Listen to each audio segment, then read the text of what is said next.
The Wooster Generals look to stay unbeaten in 2020. The Tigers are trying to play spoiler. It's the Generals at Mansfield Senior. Next.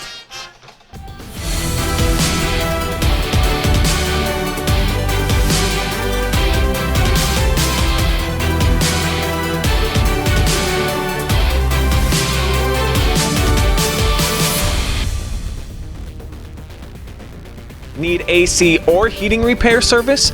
Living in North Central Ohio, Shakely's is your go-to since 1995. Exceptional service, exceptional products. Look up ShakelyMechanical.com today. Hi, I'm John Mark Young, a financial advisor and owner with Whitaker Myers Wealth Managers. We believe in the financial freedom and power of living debt-free. Visit our website at www.whitakerwealth.com to learn more and schedule a meeting.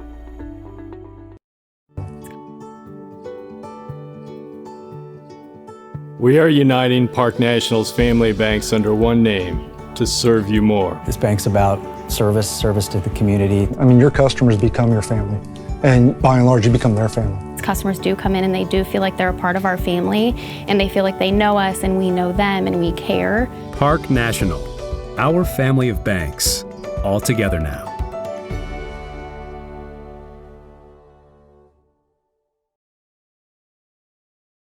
Hi, I'm John Mark Young, a financial advisor and owner with Whitaker Myers Wealth Managers. Whitaker Myers Group has been a local trusted advisor since 1869, serving families in Ashland, Richland, and Wayne counties. We believe in the financial freedom and power of living debt-free. With offices in Ashland, Mansfield, Wooster, Columbus, and South Carolina, we have advisors that are ready to help you begin your journey to financial success. Visit our website at www.whitakerwealth.com to learn more and schedule a meeting.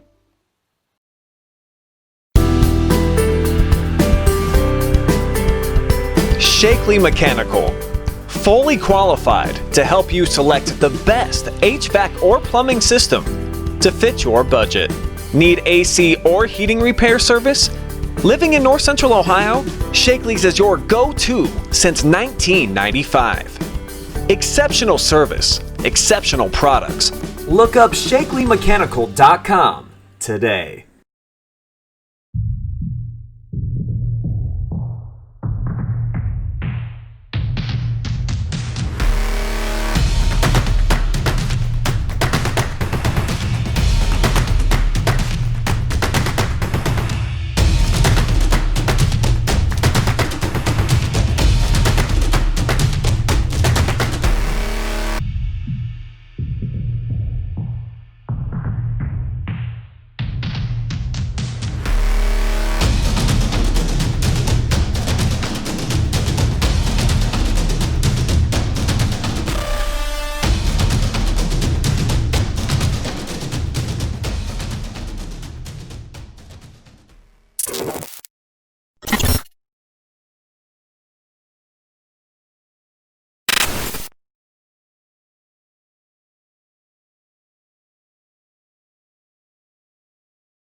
Five of the 2020 high school football season from Arlin Field as the undefeated Wooster Generals are in Mansfield to take on the TY Tigers. I am Brian Harder along with Bruce Wyrick, and we are at tonight's opening kickoff, which goes to Mansfield Senior. Wooster won the opening coin toss, and they deferred, and the Tigers are going to start 1st and 10 at their own 13-yard line. I am Brian Harder along with Bruce Wyrick. And Bruce, this is a game that the roles this year are really reversed. Last year, Mansfield Senior was undefeated going to Wooster, and they lost. Now Wooster is undefeated, and the Tigers want to play spoiler. And what a night to have a football game, of this caliber. The one thing I really want to look for this game is how much has that offense improved from Mansfield Senior. We know their defense is great, but can the offense put the points on this Wooster defense? So Brock Hill and the offensive lineup for the Tigers out on the field. They'll have it 1st and 10 at their own 13-yard line. Mansfield Senior 1-3 overall. They're 1-2 in the OCC. Hill back to throw on 1st down. Looks over the middle. It is incomplete. He was trying to hit Amar Davis We saw the Tigers last week at Ashland, a game that Mansfield Senior went over, and they lost a tough one. It was 13-6 in favor of Ashland. Quarterback Brock Hill completed 19 of 28 passes on the night for 239 yards.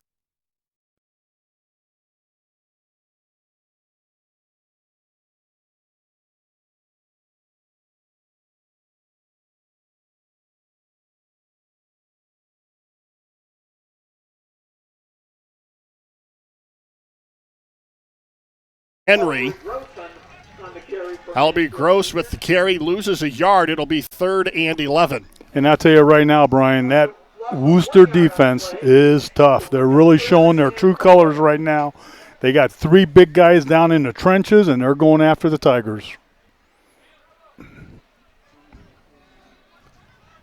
3rd down, deep in Mansfield Senior territory, right after the opening kickoff.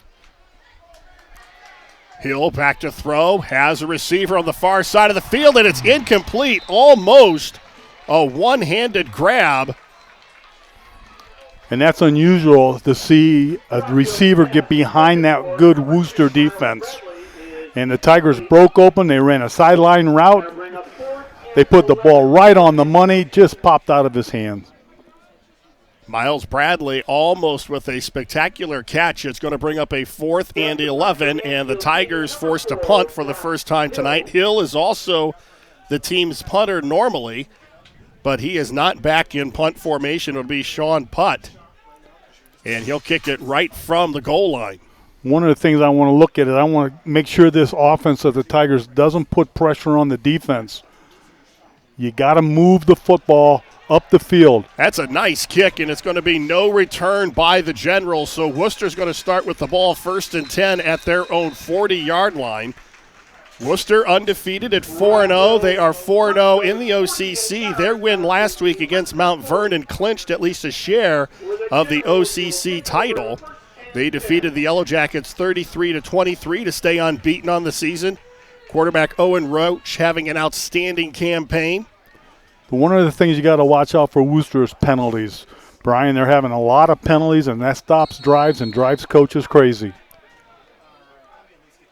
Roach is the quarterback who threw the winning touchdown pass last year that beat the Tigers. A swing out to number 24, Aiden Chavez. Chavez up to about the 43-yard line.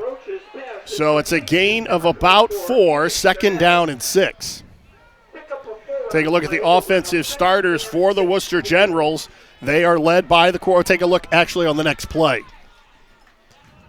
Roach out of the shotgun. He's going to run it.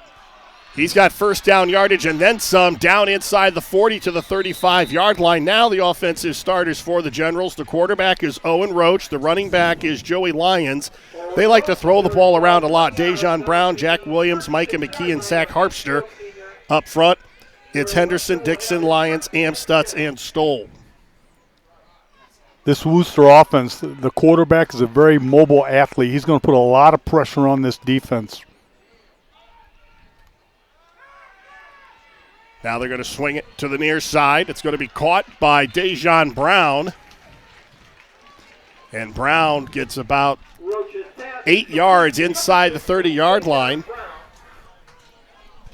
The Wooster Generals are going to run an up-tempoed offense, and when you run a fast-tempoed offense, it's very difficult for the defense to get set and get lined up. You can't make adjustments during the game. 2nd down and 2.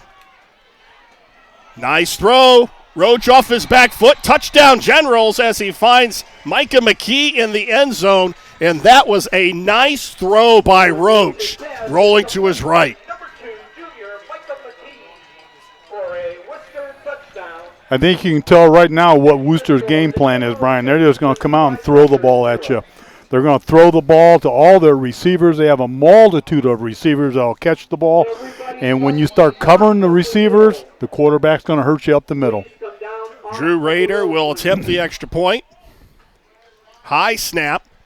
Kick is up and good. And just like that, Wooster on top 7-0, 9:45 in the first quarter, and this is the kind of matchup that you really don't want to see if you're Choky Bradley. You came from a hostile environment last week with a high-powered offense like the Ashland Arrows. Now you got the league's best in Wooster. And they're doing what they do best. They control the ball. They move the ball by throwing it. They got a whole stable of receivers. There are so many numbers on my stat sheet who can catch the ball. It's unbelievable.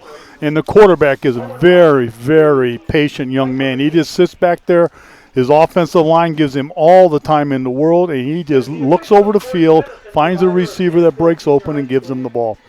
The Tigers, as you said, Brian, are going to have a handful tonight. They have got to make their defensive adjustments, and that offense has got to get a few first downs to keep the defense off the field.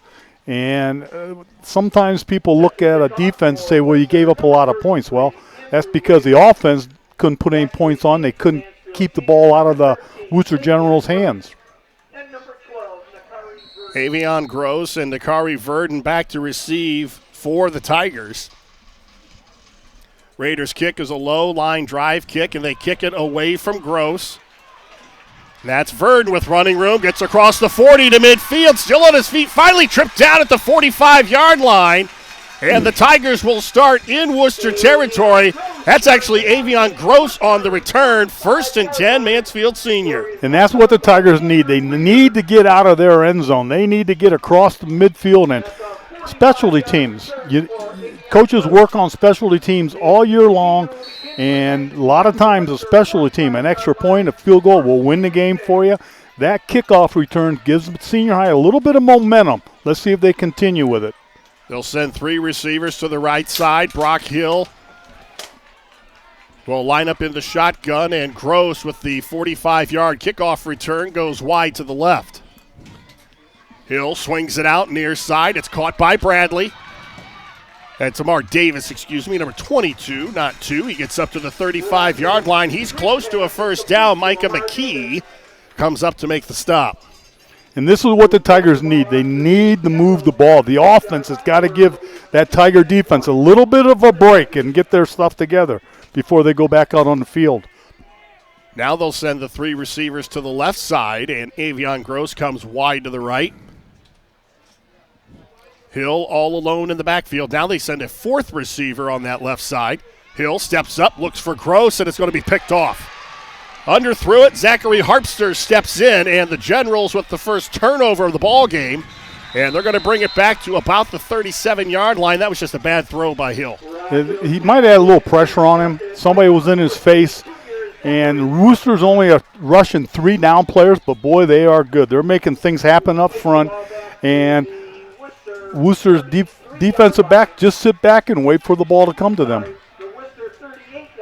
Worcester, they have too many good athletes on the field, Brian, to throw a lame duck up in the air and not have them come up with it. So Owen Roach and the offense now back out on the field, 1st and 10 at their own 38-yard line, trying to add to a 7-0 lead. They'll stay on the ground. Short run by Aiden Chavez up to about the 30. Well, they're going to give him progress to the 40. Wooster's a throwing team, but every once in a while they'll run the ball just to keep that linebacker honest so he can't bail out there and cover the pass. Chavez feels the pressure. They set up the screen. That's Dejon Brown, and Brown up close to midfield. He's got first down yardage to the 49-yard line. A well-executed, well-designed play by the Generals. And I'm going to sit up here, and I'm going to look down here, and the Tigers reacted to the screen well. They saw this going to be a screen. They backed up to it. They just don't have the speed to keep up with them on that play. Now they'll split 2 receivers to each side. Roach on a broken play. And he's going to be dumped at the 42-yard line. That was not what the Generals had in mind when they broke the huddle. No, you can see from up here that something was off. The timing wasn't there. Senior High had a little bit more time to get to the quarterback, and they had the sack. So it'll be 2nd and 17 from the 42-yard line. But just like we saw last week at Ashland, this is a team that really doesn't panic when it comes to down and distance. Roach fires, caught, nice throw. That's first down yardage by McKee down to the 35-yard line. Let's take a look at the offensive starters by the Worcester Generals. The quarterback again, Owen Roach. The running back is Joey Lyons.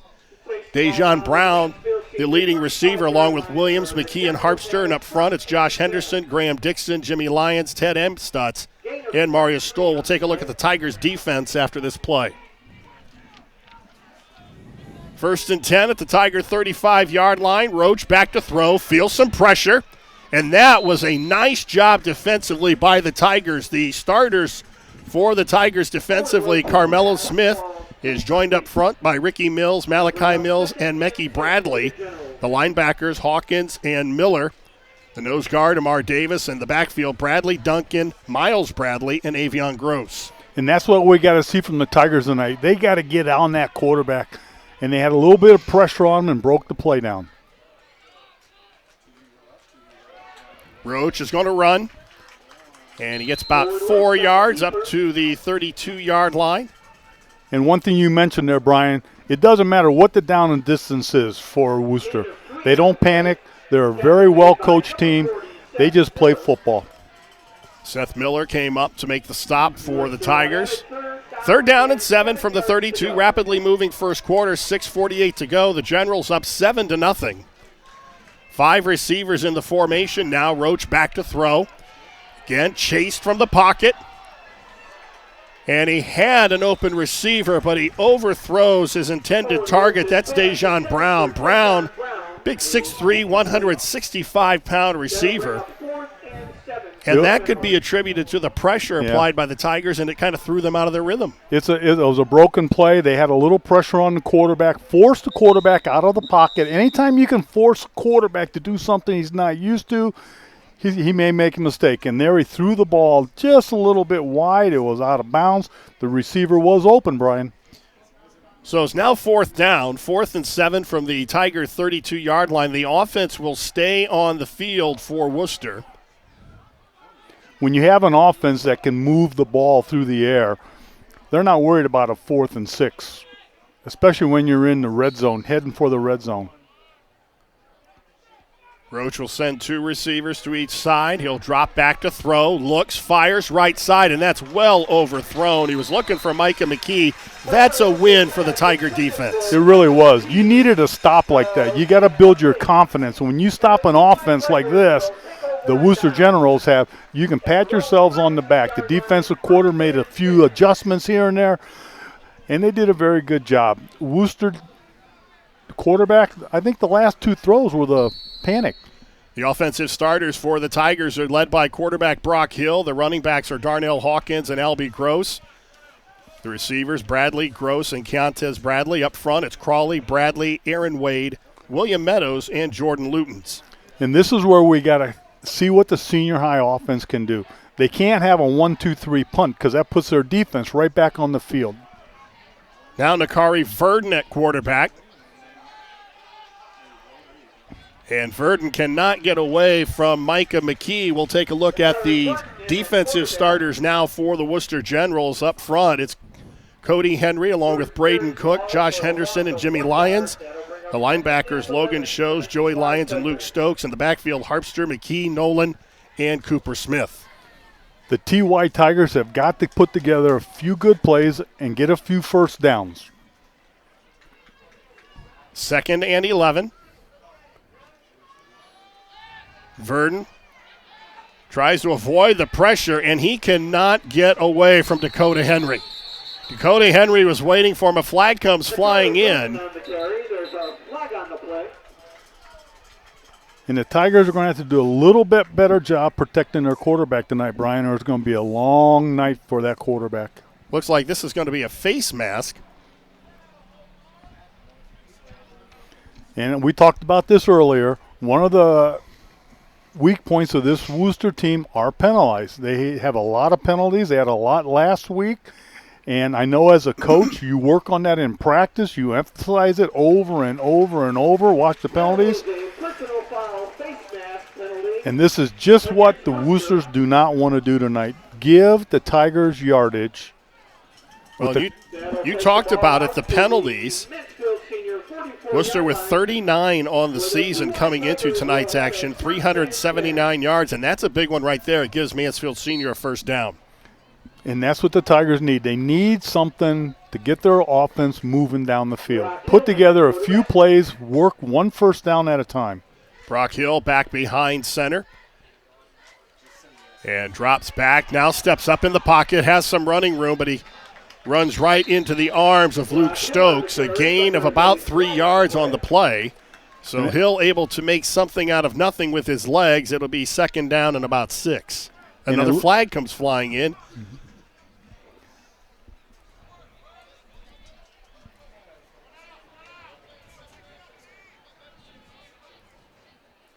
Looks like, are they going to pick up the flag or what? Kind of hard to tell right now. But one of the things Wooster's doing, they're taking their linebacker, number 45, and he is kind of like spying on the senior high quarterback. And wherever that quarterback goes, he follows that young man everywhere. He's going to be a problem tonight. It's a second straight, another face mask called against Wooster. So that's the second straight time on this drive that Wooster has been penalized for a face mask. Now this one moves the ball into Wooster territory they're going to spot the ball at the 46-yard line. And again, Wooster's giving senior high momentum through their penalties.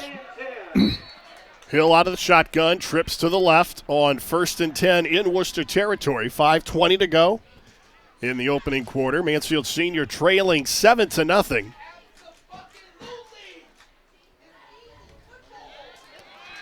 That's Albry Gross, and he gets about 3 yards up to the 43-yard line. Wooster really has had Mansfield Senior's number over the last several years. Over the past 17 years, Wooster is 11-6 against the Tigers, and they've won the last 3 games in the series here at Arlin Field.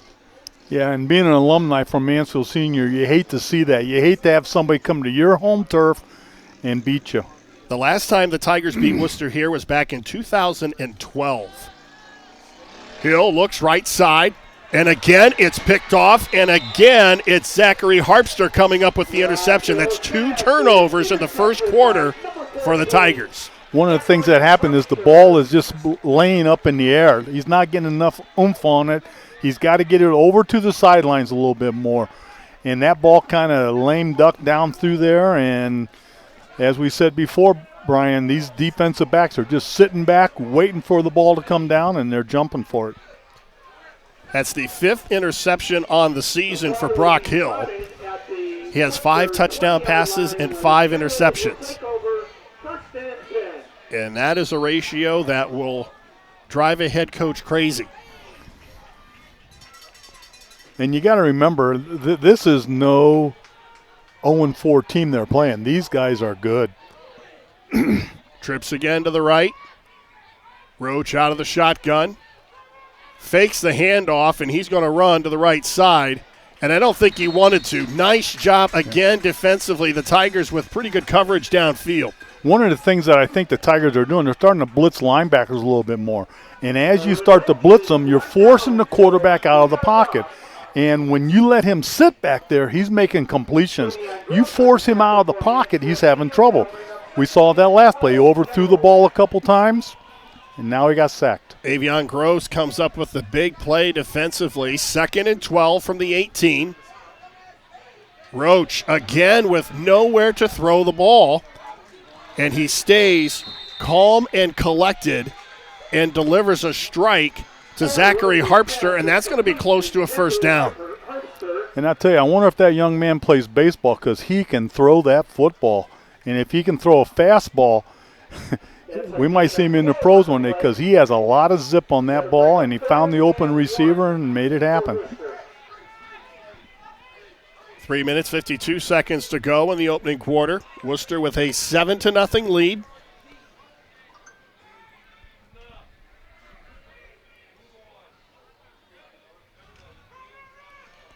Generals elect to stay on the ground. A short gain by Joseph Lyons runs right into the teeth of the Tiger defense. And he gets enough for the first down, kind of like a wedge play. You only need 1 yard. Let's just give it to our fullback. I don't even think fullback is a word anymore in football, is it, Brian? Well, no, Kevin Stefanski's trying to bring it back to Cleveland. Yeah, you don't see it that often. 1st and 10 for the Generals. Roach Back to throw. This time he has plenty of times, delivers a strike to Luke Stokes, and Stokes to a first down yardage up close to midfield. And I'm telling you right now, if the quarterback can stand in the pocket, he's going to deliver for you. And he did it right there, found the hook route over the middle. The Tigers have got to force him out of the pocket, get him out of his rhythm, out of his comfort zone, and that's when he makes mistakes. Trips now to the right. 1st and 10, Generals at midfield. Roach. Again, that pass was thrown a little bit behind the intended target, Cooper Smith. And as we just mentioned, the Tigers have got to force him out of his comfort zone. They can't let that quarterback sit back there and pick him apart. They forced him to the right. He threw the ball back to the left, threw it behind the receiver. Nice job by the defense. The Generals at 4-0. They clinched a share of the OCC title last week with a win over Mount Vernon. Roach on 2nd and 10. He's going to run it. That was a designed run all the way, and Roach bulldozes his way to the 41-yard line, a gain of 9. And one of the things that just drives coaches, another thing that drives them crazy is missed tackles. And the Tigers had him at the line of scrimmage, and coaches work all the time on over-pursuing the ball. And that's what the linebackers did. They over-pursued him, and he made a little cutback and got 9 yards. 3rd and short.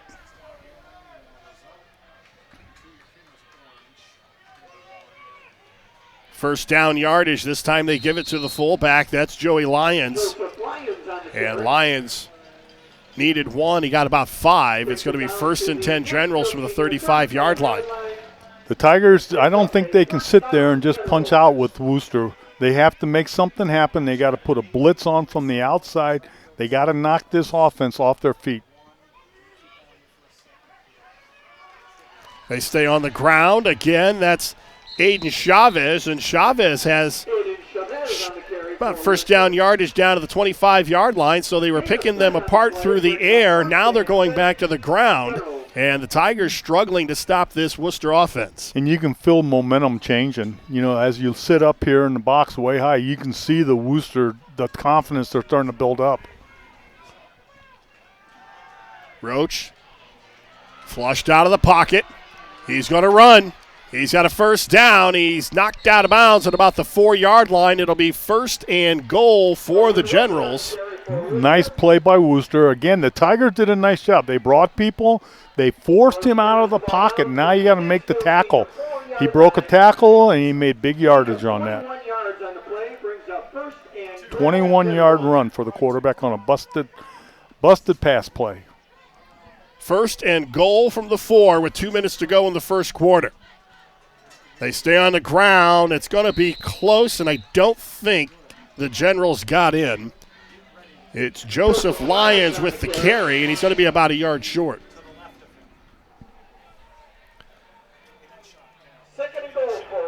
Generals quickly back to the line of scrimmage. And right up the middle there you see our goal line camera. And did they get in? Yes, touchdown Wooster. So the Generals now with an opportunity to go up 14-0. And if you're the Tigers, Bruce, you do not want to see this game get out of hand early because the Tigers are not designed to play from behind. And you're right about that, Brian. The Tigers they need something. Their defense has got to create it. I don't think the offense is going to make it happen right now. The defense has got to get an interception, a fumble, a specialty team. Drew Rader on to attempt the extra point. It is up and good. He's about as automatic as they come in the OCC. 1:38 to go. Wooster with a 14-0 lead here from Arlin Field. Brian Harder, Bruce Wyrick, and this is a game that's a rematch of the 2019, we'll call it the OCC title game. For all intents and purposes, that's what it was. Mansfield Senior went over to Wooster last year undefeated, and they lost in a game that was really epic and right down to the finish. Wooster beat Mansfield Senior 18-17. Gave the Tigers their only regular season loss. Owen Roach was outstanding on that night as well. 23 of 30, 203 yards, 2 touchdowns. And he threw the game-winning touchdown pass late in the ball game, and the Tigers could not come from behind and pull it out, so they finished the regular season 9-1. And, of course, then they made the long playoff run to the state title game. This year, though, it's a different story for the Tigers. They're very young, and I think they're really trying to find their identity on offense. And when you lose your offensive line, that people do not realize how much of a problem it is for you going into the next year. And the offensive line concepts, it's no longer just blocking a man on or blocking a man down. You have got to read defenses. You got to make a call up front, who's blocking who. You got to make adjustments to the passing protection. And back in the day when I played, you just blocked a man and that was it. Now you got to make your adjustments. Avion Gross back to receive for the Tigers.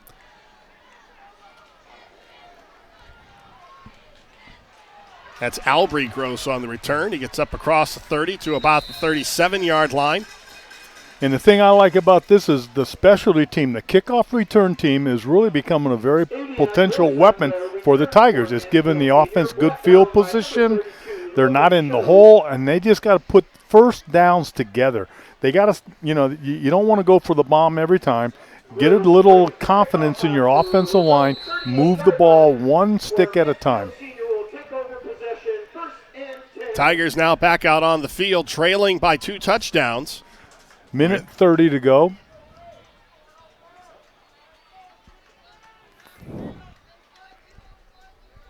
Tell you what, we saw Ashland last week against these Tigers, and if you thought the Ashland offense was crisp, this Wooster offense is just as good. Nice catch. First down yardage up to about the 49-yard line by Keontae Bradley. Bradley, a sophomore, and again, one of these young pieces that Choke Bradley's trying to build around. That was a nice reception. You see here he goes up, has the presence of mind to get down and get a couple yards after the catch. One of the nice things is the quarterback rolled out of the pocket to stay away from the pressure, had a little bit of time, threw the ball over to defenders for the completion. There you see stacked receivers at the top of your picture. That's a fake. Hill still has the ball, and unfortunately for him, he did not fool Joseph Lyons. And you have 2 linebackers there, and one of them is responsible for that quarterback, and they are doing a nice job anytime that quarterback wants to run the ball. Doug Haas has really done an outstanding job building this Wooster program. They have been one of the dominant forces in the OCC. They have won or shared 5 of the last 6 OCC titles. Hill back to throw, and it's well overthrown. He was trying to find Nakari Verdon over the middle. The play broke open. He ran a short post route, ran right down the middle of the field. He had separation on the defensive back. The ball was overthrown. And that's just that young offense. How many times have those guys worked in play situations throwing that route? You can do it all you want in practice, but it's just not the same as when you get on the turf at Arlin Field. Brock Hill, a junior. So Choke Bradley hoping that he develops this year and can really lead this offense in 2021. Hill sets in the pocket. That one's underthrown on the far side. I think everybody's just looking forward to 2021 for a lot of reasons. Yep. The maturity of this offense is going to come together. They're in a 4th down 10 situation. Let's see what Choke does. There's 21 seconds left in the quarter. I don't think you want to turn the ball over to Wooster at the midline. Brock Hill is also the team's punter, so I wouldn't be surprised to see him back up here on 4th down. Or you could try to draw the Generals offside. Boy, he drew them all off, didn't he? And that's a 5-yard penalty. And again, Wooster, penalties galore. And that might be the only weakness on this Wooster team, as they have committed their share of penalties in the first 4 games. So now it's 4th and 5. And again, I do not want to give the ball to Wooster anywhere near the 50-yard line. I'd like to punt them deep in their end zone. Get it out of here. Let's see what Choke Bradley decides to do here on 4th down.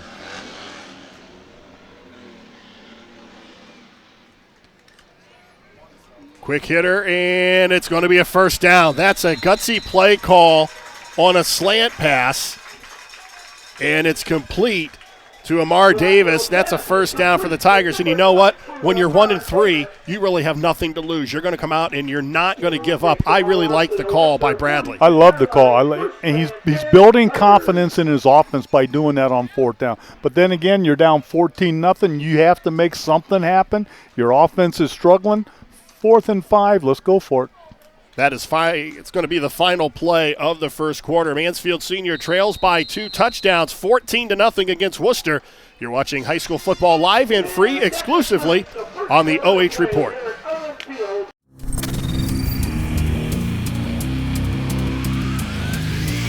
Need AC or heating repair service? Living in North Central Ohio, Shakely's is your go-to since 1995. Exceptional service, exceptional products. Look up ShakeleyMechanical.com today. Hi, I'm John Mark Young, a financial advisor and owner with Whitaker Myers Wealth Managers. We believe in the financial freedom and power of living debt-free. Visit our website at www.whitakerwealth.com to learn more and schedule a meeting. Customers do come in and they do feel like they're a part of our family, and they feel like they know us and we know them and we care. Park National, our family of banks, all together now.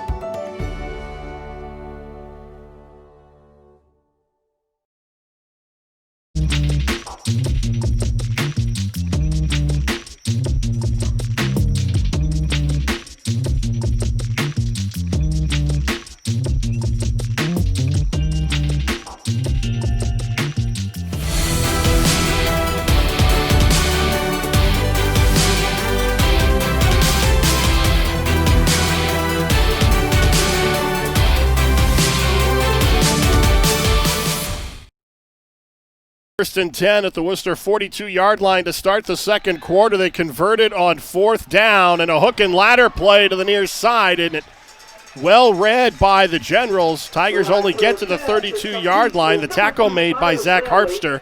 This is a disciplined defensive unit by Wooster. They're not going to make any mistakes out there, but I like what Choki's doing. He's mixing things up. He's throwing razzle-dazzle out there. He's trying to get this offensive motivated. He's trying to move them down the field with anything he can do, and it seems to be working this drive. Brock Hill back at the quarterback spot. Trips to the right.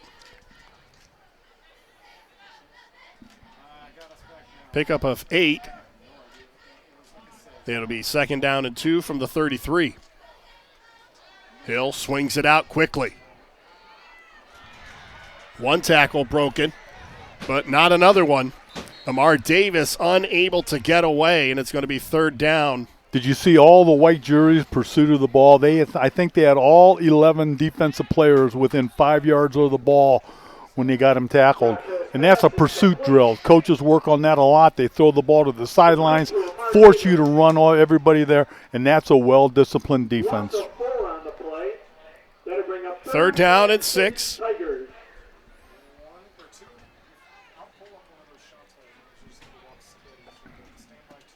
Hill again out of the shotgun with 4 receivers in the formation. He'll drop straight back to throw.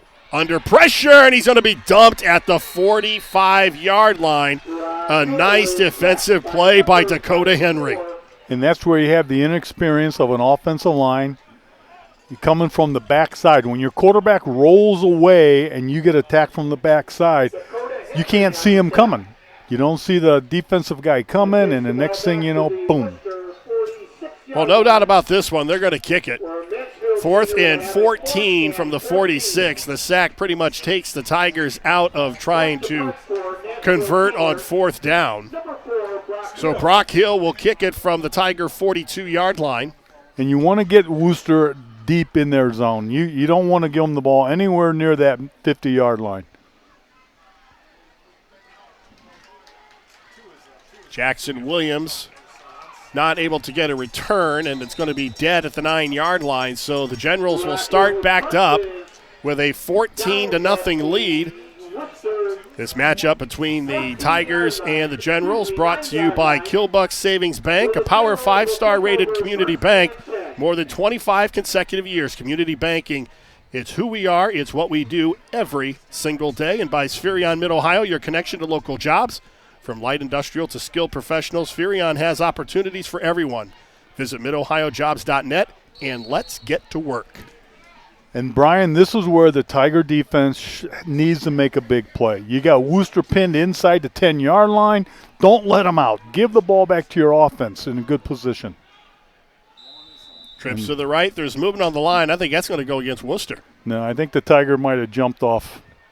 Well, I was trying to get a little positive vibe going there, but it didn't work. But I'm just talking about the Tiger defense. Can't make any mistakes, keep them pinned, and now they put them in a short 1st and 5. So it's now 1st and 5 for the Generals. Roach, long throw, left side, has an open receiver, and he overthrows Tyler Petteroni on the left side, or that would have been a nice-looking pitch and catch. And the coach had nothing to lose on that. You're looking at a 1st and 5. Why grind it out? Go for the goal, and that's what they did. They put a one-on-one situation and ran the sidelines. 2nd and 5. Now they have 3 receivers on the right side. It's Aiden Chavez in the backfield. Chavez gets the call, breaks a tackle, has a first down to the 30. Breaks down the far sideline, still on his feet. And he's going to be knocked down inside the 40-yard line. Aiden Chavez with the longest carry of the game for either team. And don't look now, but here are the Generals in Tiger territory. And all I can say is what a block by the offensive line. I don't think anybody touched the ball carrier till he got 30 yards downfield. They spotted at the 36-yard line. 1st and 10 for the Generals, and again a flag. It's going to be a false start against Wooster.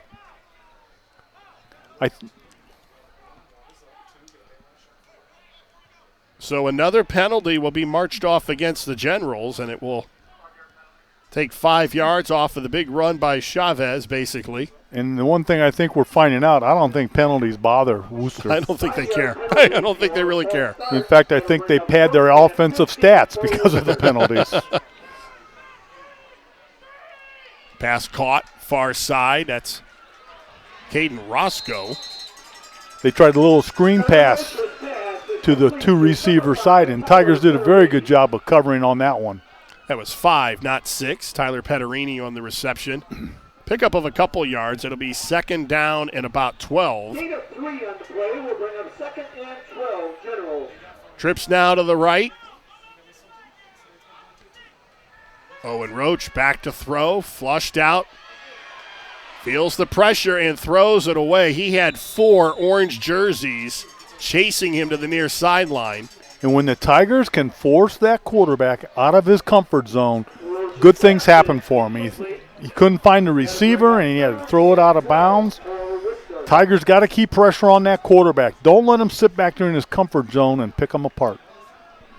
3rd down and 12 from the Tiger 38-yard line. 8 minutes, 29 seconds to go in the first half. Roach this time with plenty of time. Fires over the middle. It's tipped and almost picked off. In and out of the hands of Micah McKee and almost into the arms of Amar Davis. There you see Davis just, had it on his fingertips. Right on it. Could have had that one. And again, the Tigers can't let that quarterback just sit back there and wait for his receivers to come open. They got to put pressure on him, force him out of the pocket. That's when he makes his mistakes. 4th and 12, so the offense will stay on the field for the Generals. Big play for the Tigers right here. Big play. They're out of the field goal range of Andrew Rader, whose longest this season is 40 yards. The kick from here would be 43, about a 53-yard attempt. A timeout is going to be taken. Brian Harder, Bruce Wyrick from Arlin Field, where the Tigers are trying to play spoiler. And they trail the Generals 14-0. This was a game last year that was an epic matchup, the only regular season loss for the Tigers. And they're trying to return the favor here against a very potent Generals offense. There was a delay of penalty game there. They didn't get the timeout called in time. Another 5 yards back. But with this offense, they're going to line up and try and punt them, keep Tigers in the hole. So Miles Bradley and looks like Verdon or Avion Gross back to receive the kick from Rader. Rader with a high kick. It's going to take a Wooster roll. Now it's going to be down by Wooster at the 15-yard line. So the Tigers with 2 first-half turnovers and no points come back out onto the field and see if they can get something going here offensively. Well, the defense did their part. They kept the Wooster Generals out of the end zone. They gave the ball back to the offense. It's inside the 20, but still. Same thing we saw at Wooster or at Ashland last week, Brian. Tiger defense comes to play, only gives up basically 2 scores. They're giving up 2 scores here. We need this offense to put a point on the board for them. You saw Chokey Bradley walk out of the picture. Bradley in his 11th season here at Mansfield Senior. Under Bradley, the Tigers are 73-41. They've advanced to the postseason in 5 of his first 10 seasons as coach, and he's 5-5 against Wooster. So this is a team that's given him some headaches over the last 10 years. And it's a good program. And it's a good rivalry also. I think they're a good mix for the OCC, school-wise and size-wise. Wooster goes back to the old Cardinal Conference days. There we see another penalty, and guess what? Is this going to – no, this is going to go against the Tigers. It's going to be a false start against Mansfield Senior. It's going to march it back to the 10. Yeah, this was another delay of game. You know, anytime you have your offense on the sidelines and you got to run them out, that back official judge, he's going to make that call. He's looking right at the clock, and boom, through the flag. 8:20 to go, second quarter. Tigers down by 2 scores, and there's another whistle, and this is going to go against the offense again. And this is going to really, really hurt. This is putting the Tigers in a hole, and it's now first down and 20. The Tigers seem to be out of sequence right now, Brian. They're just not clicking on all cylinders. You got 11 parts out there that have to work in unison, and something's just not going right for them right now. Now it's 1st and 20 from the 5. 4 receivers on the left side for Nakari Verdon. Verdon steps up, and he's going to be deposited at the 4-yard line by Braden Cook. And when you have a young offense, the worst thing it can be is you're backed up against the wall. And when you got 20 yards to pick up, your offensive play calling sheet is awful short. Braden Cook, a big 6'3", 285-pound defensive lineman, did a nice job shedding his block and making the play. 2nd and 22.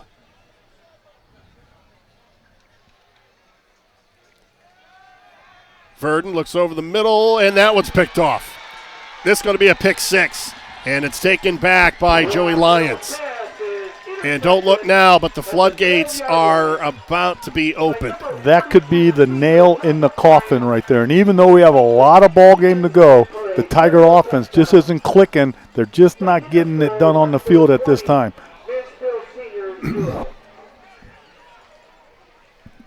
Verdon with his first interception of the season. Drew Rader on to attempt the extra point. Remember, Wooster won the opening coin toss. They deferred to the second half, so they're going to get the ball to start the third quarter. High snap, though. Roach does a nice job getting it down. Kick is up. And it is no good. It goes wide to the right, so the score is now 20-0 in favor of Wooster. Okay, you're Chokey Bradley. You've got a young team. How do you keep them focused and keep them in the game? And we kind of saw that last series. You know, the Tiger offense did good the series before that. They moved the ball. They had a few problems here. But they come out on the field and you have a delay of game. That hurts a little bit. That puts you back, especially when you're next to your end zone. And then you get another penalty and you're backed up farther. Anytime your quarterback takes a snap and he's standing in your end zone, you know you got a situation that's not good. And all that does to the defense is get them fired up. Those down linemen, they now know, hey, he's sitting back there. I'm just going to tee off and go. And when you have a young offensive line going against a veteran defense, they're going to put pressure on the quarterback. And, Chokey, I've been in this position before. There's only so many plays you want to call from back there. And if you're not running the ball well, you got to look for a pass that's going to be nice and simple, easy. Just happen to be that the linebacker cut in front of it. Tigers trying to avoid going 1-4 for the first time since 2008. That was Jamie Massey's first season here as the Tigers head coach. He is now a vice principal at Lexington High School. Left here, went out to Madison. Had a brief stay out there as their head coach, then was an assistant coach for a while. Jamie Massey was the principal at Crestline when I was teaching there for a year. Great man. Jokey Bradley came in here, and those first couple years there were some growing pains, but he has really turned this program around. Ball goes out of bounds by Rader, and he really put the program back to where it was under the likes of Steve Gilbert and Stan Jefferson. And yeah, one of the things you got to do is get the players out. There's not much you can do without players, and you're seeing that on Ontario. Chris Miller's getting kids out that have never played football before, and they're making things happen. And Chokey's getting the players out. He's even getting kids moving in, and it's just looking good for him for the future. There you see an update. East Knox all over Mount Gilead, 28-0 in the second quarter.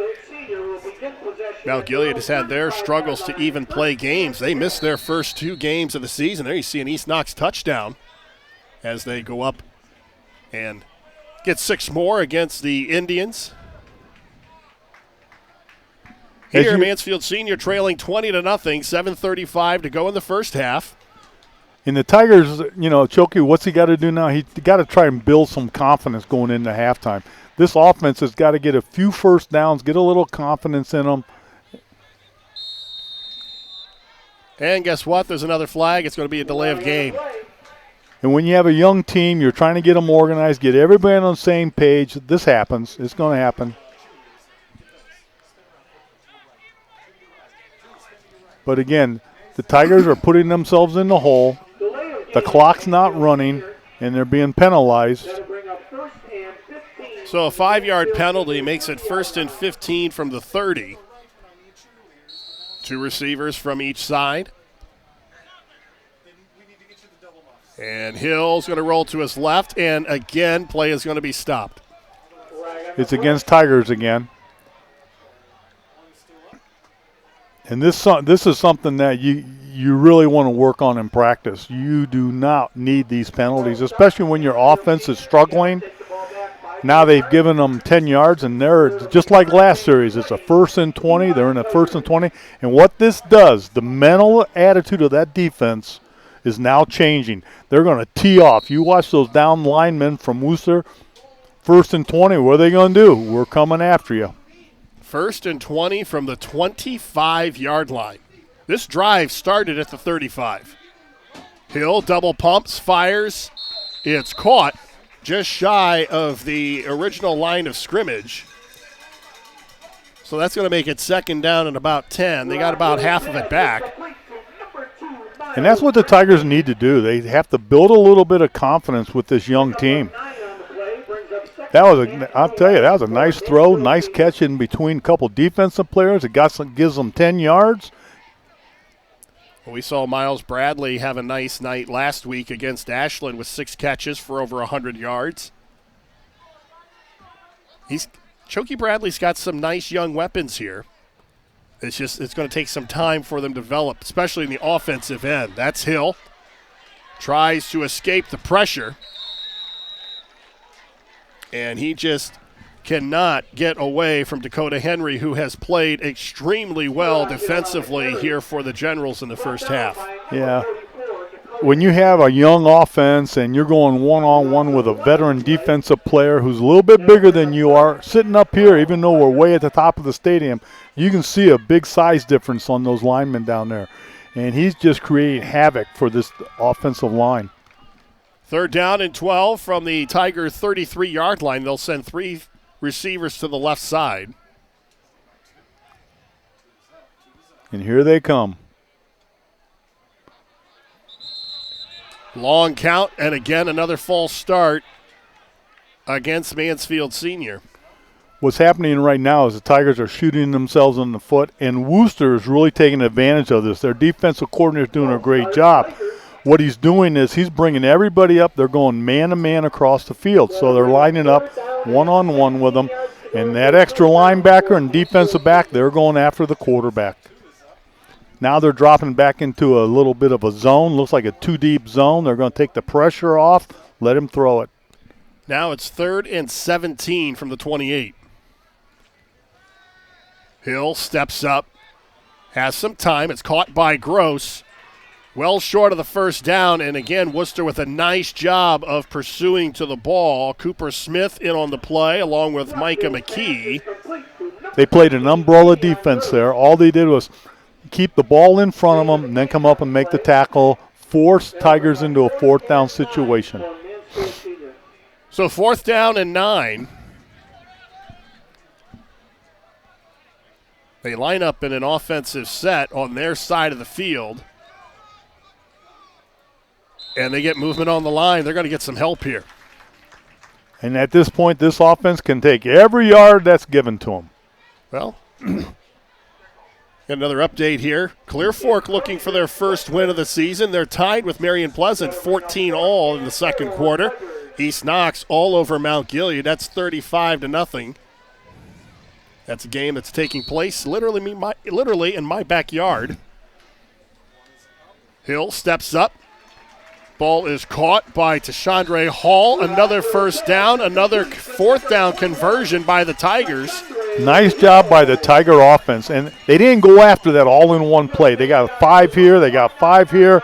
Slowly work it down the field with this young team, building some confidence in them. There you see the Tiger faithful on a very nice Friday night for football here in North Central Ohio. Trips to the right.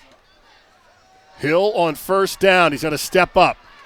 Gets away from one tackler. Can't get away from the second one, though, but he gets 5 yards. Coming up to make the play was Michael Howen-Williams. So they'll give him a gain of 5. It'll be 2nd down and 5 from the 46. And I like what I'm seeing out there, Brian. The Tigers are moving the ball, keeping it simple. And Jokey Bradley is just saying, we're not giving the Generals the ball back. No.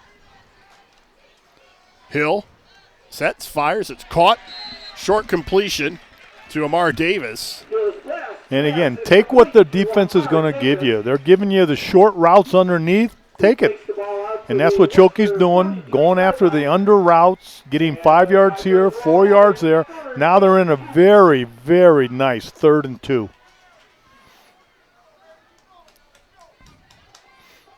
Trips again to the right. 4:20 to go in the second quarter. Tigers trailing 20-0.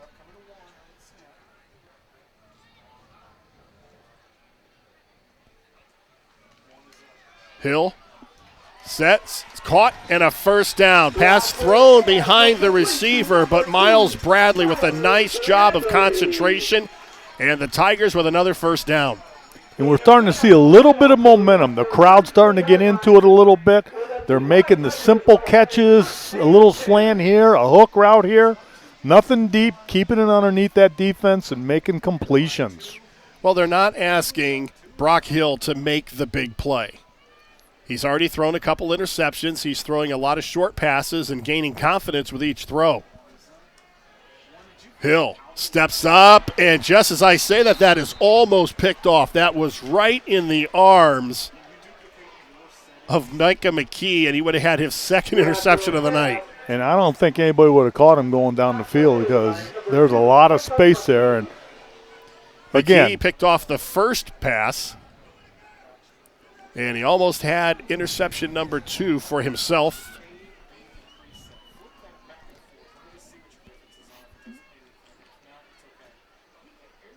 And Hill watches the end on the left side jump offside. Doug Haas has to be beside himself as they allow the Tigers to hang around here. And when you have a team that you have up, there's a tendency for the defense and everybody to relax. Oh, we're going to blow them out. We can relax. And you start making mistakes. And it's at that time the Tigers need to take advantage and get some points on the board. 2nd down and 5. Hill, incomplete. Tried to hit the slant to Bradley. It was open. It was open, and he led him just a little bit too much. That'll stop the clock with 3:37 to go before halftime. We will have the Tiger Marching Band to entertain you at halftime. And I think Chokey would love to get a score and go in at halftime with a little bit of momentum. And this is a drive that can do it. They're working the clock, doing positive things. Trips to the right. Tigers stay on the ground, and the Generals will have none of it. Ball is handed off to Dakarian Mitchell, but Tigers read that play perfectly. And one of the things Wooster did was they blitzed. They brought everybody up. They go man-to-man across the field against the receivers, and they just try and get to the quarterback before he can look upfield, and that's what they did. They brought 6 or 7 guys that time. So it's 4th down and 7, and if you're going to go for it on 4th down in your own end, you might as well go for it in the Generals side of the field. See if we can't get Wooster to jump offside here. Trips again to the right. Hill with a long count and back to throw. And they're not going to convert this one. And again, another big play by Dakota Henry. A flag is down on the far side of the field. If it stands, Wooster gets the ball on downs. Looks like it's going to be against the Tigers, Brian. Which Doug Haas will decline that penalty and take the ball. So the Generals will get it back with 3:13 to go before halftime. They have a 20-0 lead, a hold against the Tigers, but it's declined. And if I know Coach Haas and the Wooster Generals over there, they're not going to sit back and let that clock run out right now, Brian. They're going to see if they can't move down and get another score. As I said, we'll have the Tiger Marching Band performing at the intermission, and I just have one question. Are you going to go down and try to intermingle with the band the way you used to when you were a kid? Yeah, when we were at Simpson, we used to sneak in, follow the band. The band had a lot of people in it. We'd sneak in, but I think I'm going to stay up here this year. Well, since you already got in for free, you don't need to sneak in. Roach. Flushed out of the pocket. He'll get some positive yardage up to about the 34-yard line. And one of the nice things about that, the quarterback was forced out of his comfort zone. Anytime he has to scramble, good things are going to happen for the Tigers. Well, this is week 5 of the regular season. Roach with a designed run. Still on his feet across midfield, tripped up at the 45-yard line. So these teams are now gearing for the postseason. The draw will be this week. The home teams will have the options of hosting playoff games. Some teams will even get byes in the first round. Roach with a fake. And the Generals marching down the field. They have another first down at the 32-yard line. Making the play for the Tigers, Amar Davis. The Generals should get a pretty good draw in the, we won't even really call it playoffs. It's going to be a tournament. It's just a flat-out tournament. Everybody's in it. You had the option to get out of it. You had last week to make that decision. Trips to the left. Roach. It's a nice short pass to Micah McKee. Gets up to about the 35-yard line. That was a wide receiver screen. Tigers they're playing the screens very well tonight. Doing a nice job against the screens with this defense. They have got to keep them out of the end zone at this time. 709 schools that play football. 664 opted to play. Short pass out to the left side, caught by Jackson Williams. And they're moving the chains once again are the Generals. 1st and 10 at the Tiger 21.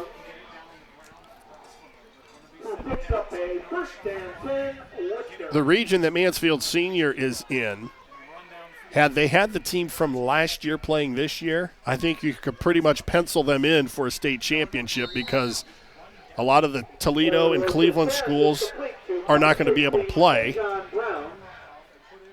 because of the coronavirus, and it's just a very odd football season. Yeah, when everybody's in the playoffs, it's like a second season. Roach hands off. And that's a long carry to the near side of the field for about a yard by David Nolan. David Nolan carries the ball for the Generals. And with the season, everybody in the playoffs, you look at the Tiger team down there, and they're going to be in the playoffs. And if they can still, Choki's still got a couple weeks to get this offense going, find out what their identity is. And if he can do that, I'd be kind of scared to play the Tigers. You never know when this team's going to break loose. They have the speed to make things happen.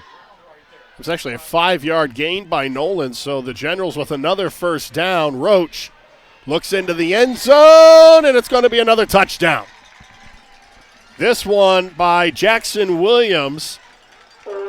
This was a tough throw by Owen Roach, rolling to his left, throwing across his body. And Jackson Williams with a touchdown. It's 26-0, and they're going to still – they're going to go for one or they're going to go for two? They're going to go for one.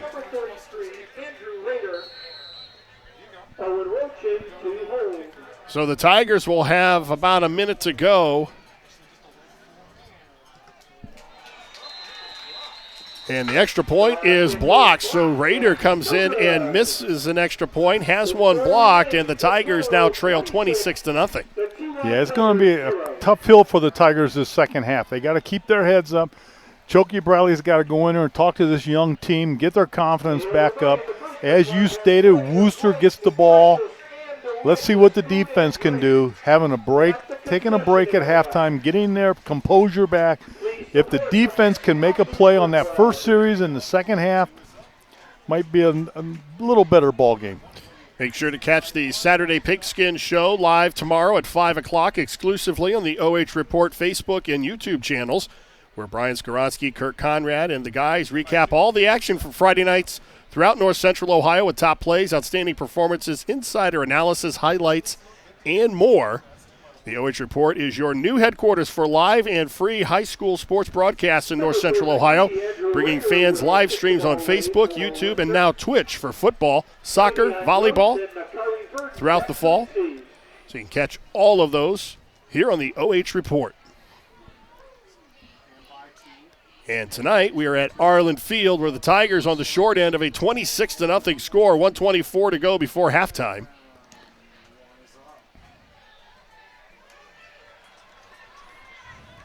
And from the 5-yard line, Verdon knocked out of bounds at about the 30. So the Tigers with 1:18 to go. And I tell you what, Brian, a lot of things have changed since I played football here. When I played in here, there was all dirt, grass field. Home field was on the other side. They had a little press box up on top.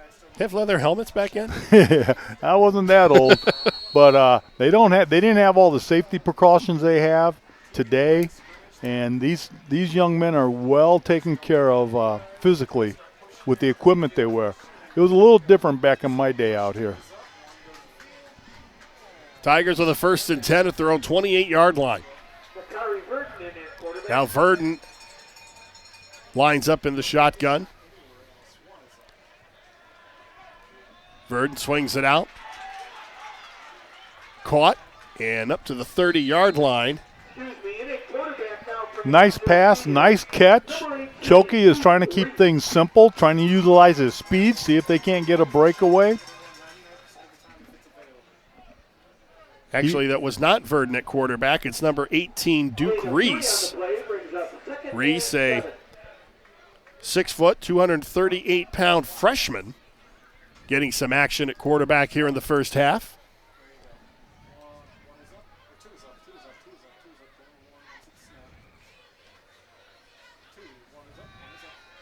Reese, a lefty, fires. He's got a strong arm down the far sideline. It's incomplete. Not bad for a freshman out there. And Choki, you know, he's building. He's having a tough season right now, but he's building. He's trying to get some confidence. And where do you build your football team? You do it on the game night. You don't do it during practice. It's tough to do that, but you find out who your leaders are. You find out what the skills players are with real-time play out there.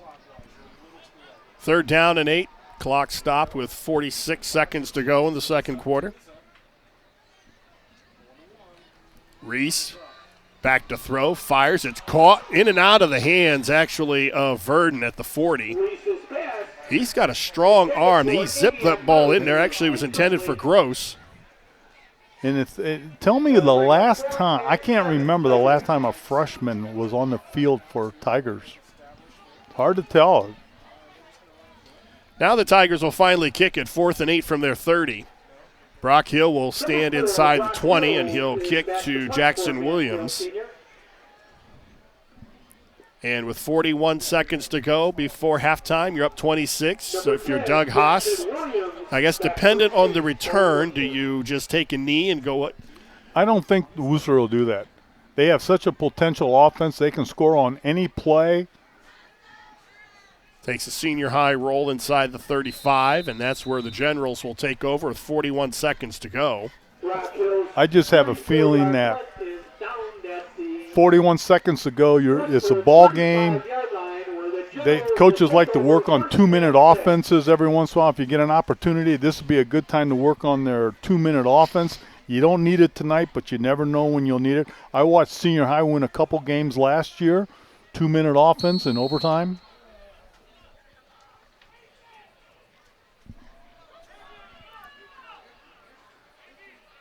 Well, they do not line up in a victory formation, so they're going to run at least one play here with 41 seconds to go, but it's going to be an end around.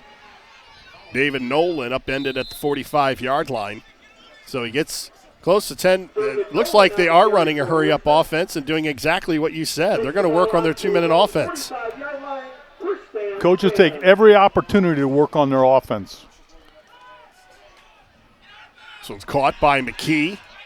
Key breaks a tackle, gets up to the Tiger 45-yard line. That'll be a first down, and they'll stop the clock with 21 seconds to go as they mark the ball at the Tiger 44. And they are working on their 2-minute offense because you could hear the coach on the far side yelling, "Get out of bounds, get out of bounds."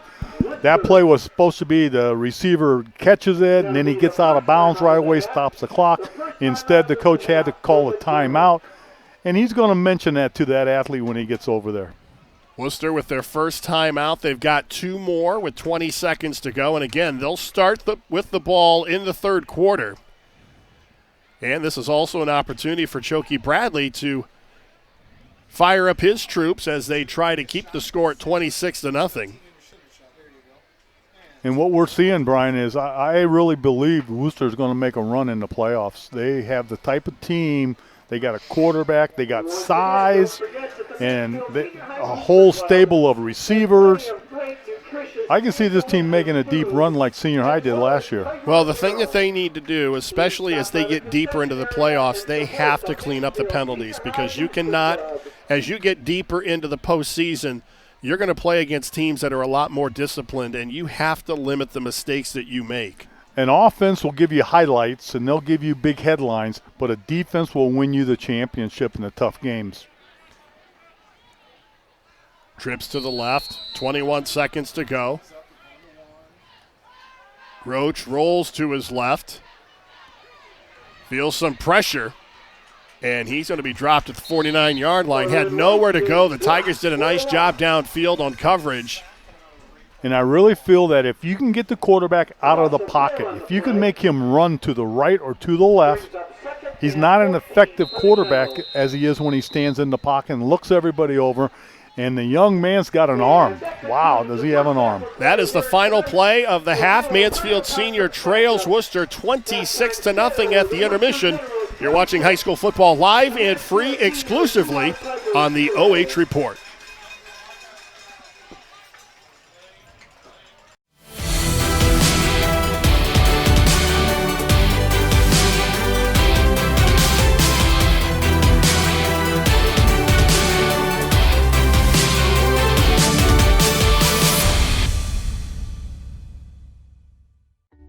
Hi, I'm John Mark Young, a financial advisor and owner with Whitaker Myers Wealth Managers. Whitaker Myers Group has been a local trusted advisor since 1869, serving families in Ashland, Richland, and Wayne counties. We believe in the financial freedom and power of living debt-free. With offices in Ashland, Mansfield, Wooster, Columbus, and South Carolina, we have advisors that are ready to help you begin your journey to financial success. Visit our website at www.whitakerwealth.com to learn more and schedule a meeting.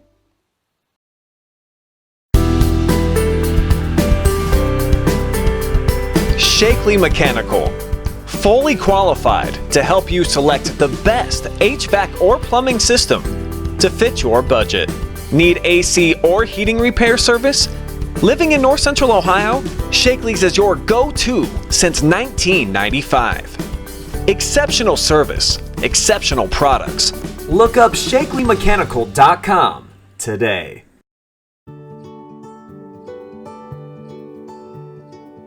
We are uniting Park National's family banks under one name to serve you more. This bank's about service to the community. I mean, your customers become your family, and by and large, you become their family. Customers do come in and they do feel like they're a part of our family, and they feel like they know us and we know them and we care. Park National, our family of banks, all together now.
Continue with the 1973 Aerosmith tune for their first album and their first major hit. Featuring telephone soloist Kelly Jake. Here's Dream On.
Tiger Marching Band. The band is director Mr. Jeff Freitag, assistant Mr. Charles Bradley, and Miss Libby Samuels, flag corps advisor. We thank you for your continued support of the Senior High Tiger Band. Funky!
It's halftime here at Arlin Field. The Tigers on the short end of a 26-0 score. And as we take a look at the halftime numbers, Bruce, it's pretty well tilted to the blue and gold. There you see Wooster with 307 yards of total offense.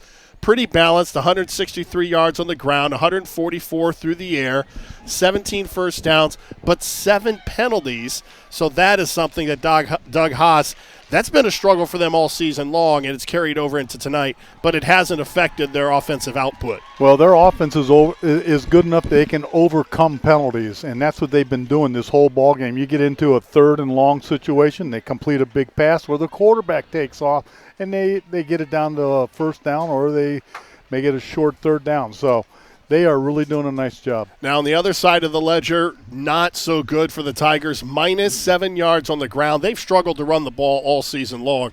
Tonight, though, 69 yards through the air, 6 first downs, 30 yards of penalties, but 2 turnovers, one of them a pick 6. Yeah, and that hurts a little bit. And that -7 yards, you can look at that and say, well, they're not running the ball. You got to remember, though, every time the quarterback gets sacked, he goes back to set up for a pass and he gets sacked. That is now minus rushing yards. So if their passing attack isn't going and their quarterback's been knocked down a few times tonight, that goes on the rushing stats. So when they do actually run the ball, they might have some positive yards, but because of the quarterback sacks, numbers are down. Some other scores around the area. Fredericktown losing against Northmore 21-6. Marion Harding also losing against River Valley 20-0. There you see the Mansfield senior score. Shelby winning against Lucas 23-7. Kind of a surprise there. Ridgemont with a 14-7 lead over Crestline. Marion Pleasant and Clear Fork tied at 14. Clear Fork still looking for that first win. Mount Vernon all over Madison 23-6. Ontario on top of Gallion 14-0 at the intermission. And Crestview all over South Central 41-0. Here, Wooster with a 26-0 lead at the intermission. They will get the ball to start the third quarter. There's some other scores we can pass along real quick. East Knox all over Mount Gilead, 35-0. Cuyahoga Valley Christian with a 42-14 lead over Loudonville. Bucyrus losing big at the half, 50-0. Colonel Crawford up 42-0. Winford up big over Upper Sandusky. And Danville all over Highland, 22-6. This first defensive series is going to mean a lot for the Tigers tonight. You don't want Wooster coming out scoring right off the bat. Low squib kick. It's going to go all the way back to Cooper Smith, and he's going to try to turn the corner on the near side. That's actually Pederini, number 5, not number 4. I've been in situations like this before where we're down at halftime when I was a head coach in Ontario, and you go into the locker room, and the basic thing, you don't want to yell and scream at a young team. Chokey's got a young team out there. You go in and you try to build confidence on them, make some adjustments, help your team out. But you got to be positive. You got to remember, you're playing a very, very good team. I get here usually pretty early on game nights. And over the years and the teams when senior high has been really good, and you see Mansfield Senior going through their walkthroughs and stuff before the ball game. And Chokey's, very emotional, and he's really into it. And tonight, there you see a nice defensive play by the young Tigers. Tonight, he was calm. He was quieter. He was teaching. He was doing a lot of instructing. And you can tell the temperament is different with the younger team. You got to change your attitude. Kids don't respond to being yelled at and pushed against the walls anymore. They have to have a reason. And he's building the confidence in them. His young defense is out there doing a job right now. Roach stays on the ground, gets a yard up to the 30-yard line, so it's going to be 3rd down and 5. The one thing, the Tigers are doing good against the rush right now. But Wooster, when it's 3rd in a passing situation, I start to shake because Tigers haven't shut down the pass that well tonight. 5-receiver formation. Roach forced from the pocket. And under pressure, and he has to throw it out of bounds. Again, the Tigers doing a very good job downfield. And like I told you before, anytime we can force that quarterback off of his comfort zone, good things happen for him, and that was great. Now it's 4th down. They got a punt. Defense came out, made a statement. Offense, let's see what they can do. There you see Chokey Bradley on the sideline. He's got to feel good about that defensive series as they force the Generals to punt on their first possession of the third quarter. And Tigers will get good field position here. Rader will kick it from the 20. It's a high, short kick, angled to the near side. It's going to take a senior high roll. And the Tigers are going to start with pretty good field position at their own 46-yard line, trailing 26-0. Brian Harder, Bruce Wyrick from Arlin Field. The 1-3 Tigers trying to knock off the 4-0 Wooster Generals. And they got a big hill to climb here, Brian, a big hill to climb. But this is the start of it. You know, you come out here, Chokey tells his kids, hey, we lost the first half. Let's see if we can't put some points on and get a win the second half. Chokey Bradley staying with the freshman, Duke Reese, at quarterback. And it's the same result, another false start against the Tigers. And when you have an offense that's struggling, trying to make things happen, and you're trying to keep your offense simple for the freshman quarterback, this is something that you can't have. That'll back the Tigers up to their own 42 and make it 1st and 15. Duke Reese coming into tonight's game, limited action, 3 of 6 for 50 yards. And there you see the potential. He's got a strong arm. There he overthrows Miles Bradley. And he's a southpaw. I like the left-handed quarterback. What that does, that changes your entire offense. When you have a right-handed quarterback, you roll to the right, you run to the right, it's easy hands-off. Left-handed quarterback, work to the left side now. Well, and defenses aren't used to left-handed quarterbacks. True. 2nd down and 15. Reese slings it out. That's almost caught. That was in and out of the hands of Micah McKee, and he almost had his second interception of the night. He would still be running if he caught that. Yep. When you have a left-handed quarterback, long time ago, Ohio Northern had a quarterback who was left-handed. He actually got drafted coming out of Division III Ohio Northern by the Oakland Raiders. And the reason that happened was they happened to have a quarterback who was left-handed, Kenny Stabler, and they needed a backup because their offense was geared to the left-handers. Ball thrown over the middle, incomplete, intended for Miles Bradley, and Kenny Stabler did okay. Did good. But your offense does evolve a little bit when you have a left-hand quarterback out there. So 4th and 15, and just like the Generals, the Tigers go quietly on their first drive of the third quarter. I'm trying to think of 5 left-handed quarterbacks that did well in the NFL. Kenny Stabler. I'd have a hard time. And there's going to be some that are going to be. Boomer Esiason was left-handed. Yep.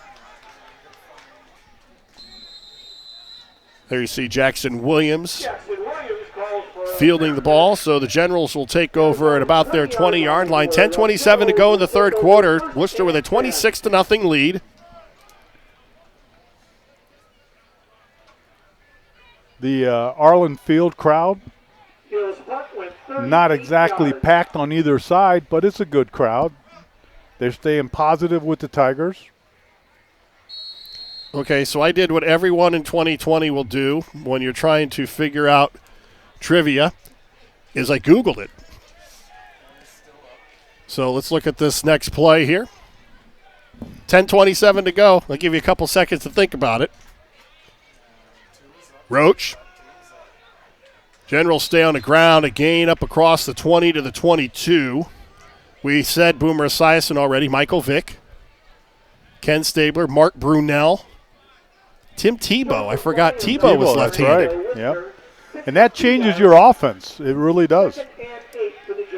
Scott Mitchell, who quarterbacked the Detroit Lions.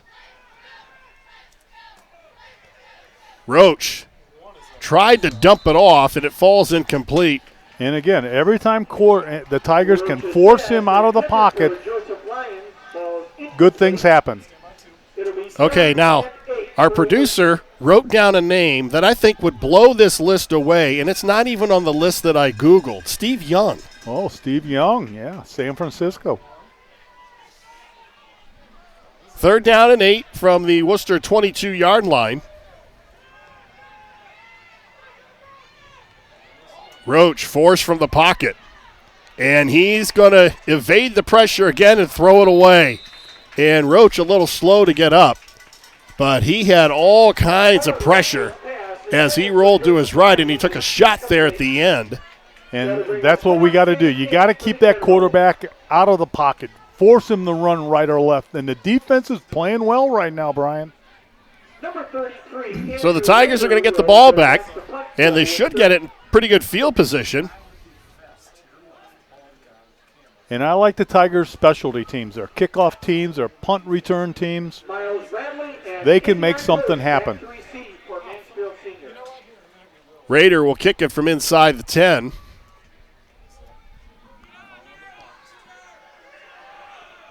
It's going to bounce and be down at about midfield. 9:40 to go in the 3rd quarter. Worcester with a 26-0 lead. And one of the nice things is the Tiger defense is preventing Wooster from getting the first downs, and the Tiger offense is getting some very, very good field position here, Brian. Here's an opportunity for the Tiger offense. Let's see if he stays with the freshman, Duke Reese, or if he goes back to the junior, Brock Hill, and Brock Hill will come out onto the field. So Hill with 2 interceptions in the first half, 9 of 17 through the air, only 58 yards. There's an interesting shot. Hill, and the Tigers stay on the ground, and Albry Gross with nowhere to go. Yeah, that front for the Wooster Generals is just a little overwhelming right now. They got a nice lead. They can do what they have to do, and they can just attack that offensive line. And they're putting a lot of pressure on those 5 offensive linemen for the Tigers. 2nd down and 11.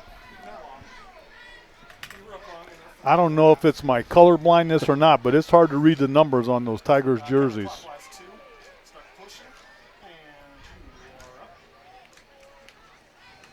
Hill back to throw. He's going to step up and run. He's got some room across the 40 with a first down to the 36-yard line. A nice piece of running by Brock Hill, and the Tigers move the chains with 8:57 to go in the 3rd. And this is a great drive for them. They got to get some points, make something happen here. The defense set up the offense, gave them good field position. Let's see if they can capitalize. So the offense now with a little bit of spark with Brock Hill back out on the field. Trips to the left. There you see Verdon there, wide to the right. Pass thrown, caught on the slant, the far side, and a first down to the 20-yard line. There's Avion Gross, and you need to get the ball to your playmaker. And Brock Hill does a nice job there on the slant, and that's a first down reception by Avion Gross. And the Tigers are moving the ball. This is what we got to see. They got to build a little bit of confidence. They came out, made a few adjustments, and they're moving the football. This is the best the Tigers offense has looked all night. Trips now to the right. There's Gross.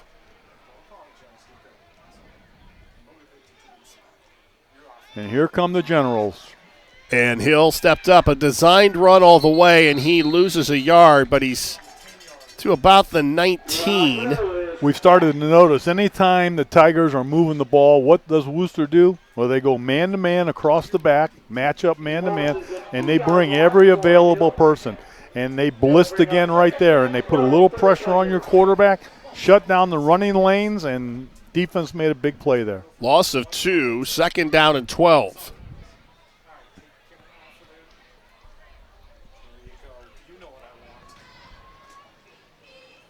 High snap, Hill evades the pressure. He's got a little bit of room, gets up to the 15-yard line. He makes it a 3rd down play that's reachable. It's attainable now. 3rd down and 6 is a lot better than 3rd down and 12. Did a nice job of going up and getting the snap, as you see. Then he gets away from the pressure and reverses his field. Whenever there's a high snap, it takes your quarterback's concentration on being able to look downfield. And it just takes the timing of the play off just a little bit, and he did a great job recovering. There's a nice shot down the line of scrimmage. Hill takes the snap, and he cannot get away from Josh Henderson, the senior, 6'3", 300 pounds, and he blew through the line of scrimmage. Again, Wooster's got their back against the goal line. They're in the red zone, and their defensive coordinator for Wooster did a great job. He rung up the blitz, and here they came. Got some help from Dakota Henry. It's 4th and 14. The Tigers are going to go for it, down 26-0. Or are they? Are they going to try and get a field goal out of this? I think Choki just wants to put some points on the board, get that goose egg off the scoreboard. They're going to have to take a timeout, though, I think, to get it set up, or are they? Yeah, timeout, yep. Tigers. Timeout, Mansfield Senior. 6 minutes, 7 seconds to go in the third quarter. Mansfield Senior down 26-0. Brian Harder, Bruce Wyrick from Arlin Field, where the Tigers are trying to play spoiler. Wooster undefeated at 4-0. They've already clinched a share of the OCC championship. And Mansfield Senior with 1 win on the season, and they are trying to knock the Generals from the ranks of the unbeaten. And so far tonight, it has not gone the way of the Tigers. No, the Tigers got their hands full right now. Wooster came ready to play. They really have a tremendous football team right now, and it's going to be an uphill fight for the Tigers. Tigers just got to build on something. They got to get a little confidence, make it happen. Choki's going to go for the field goal, get some points on the board, see if he can't come away with something on this down. It's a 38-yard field goal attempt. Brock Hill is going to handle the kicking chores. Now, here's my question. They've already tried a little razzle-dazzle tonight. Do you try a fake field goal here? You got to get some momentum. You got to get these kids going. It's hard to tell what's going to happen. Brock Hill in to attempt the field goal for Mansfield Senior. This is his first field goal attempt of the season. Kick is up. Oh! It bounces off the crossbar. No good. And one thing that tells Choki, he now knows the range of that kicker. That was a 39-yard line or 39-yard try. He knows his quarterback's got to be inside that next time. Sean Putt normally handles the place kicking chores, but that one was taken by Brock Hill, and it was close. Off the post. So the Generals take over with a 26-0 lead. 6 minutes, 2 seconds to go in the third quarter. Now, there were some positive things in that drive that Choki Bradley and his offense will hopefully build on here in the waning moments of the third quarter. Roach with a nice play fake. He's going to keep it, and he's got first down yardage down the far sideline. Knocked out of bounds at about the 42-yard line. Tiger defense played well the first couple drives here. Again, they forced the quarterback to run, so the pass defense is keeping the ball in the run game. They haven't been able to throw the big completions like they did the first half. And as we stand right now, the Tiger defense is playing some pretty good ball this half. Nice pitch and catch by Petterini, and that's close to another first down. Roach, 13 of 20 for 144 yards and 2 touchdowns in the first half. Here he completes his first pass attempt of the third quarter. You do not want Wooster to get into a rhythm here. You want to upset them, do something to cause them to get out of this rhythm. Roach now with another carry, and he's going to go over 100 yards rushing on the night with that scamper. He's knocked out of bounds at about the 41-yard line. And the quarterback is giving the Tigers a headache right now, Brian. That's 2 big plays in a row. He's used his legs to get upfield. They're in a very achievable 2nd and 3. They might even go for the end zone on this. Well, when your quarterback has over 100 yards on the ground and he's going to approach 200 yards through the air, they haven't been able to solve Owen Roach tonight.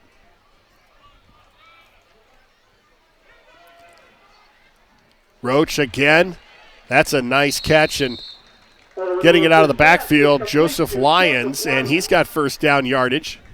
And that's a simple wheel route where one receiver will follow the other one.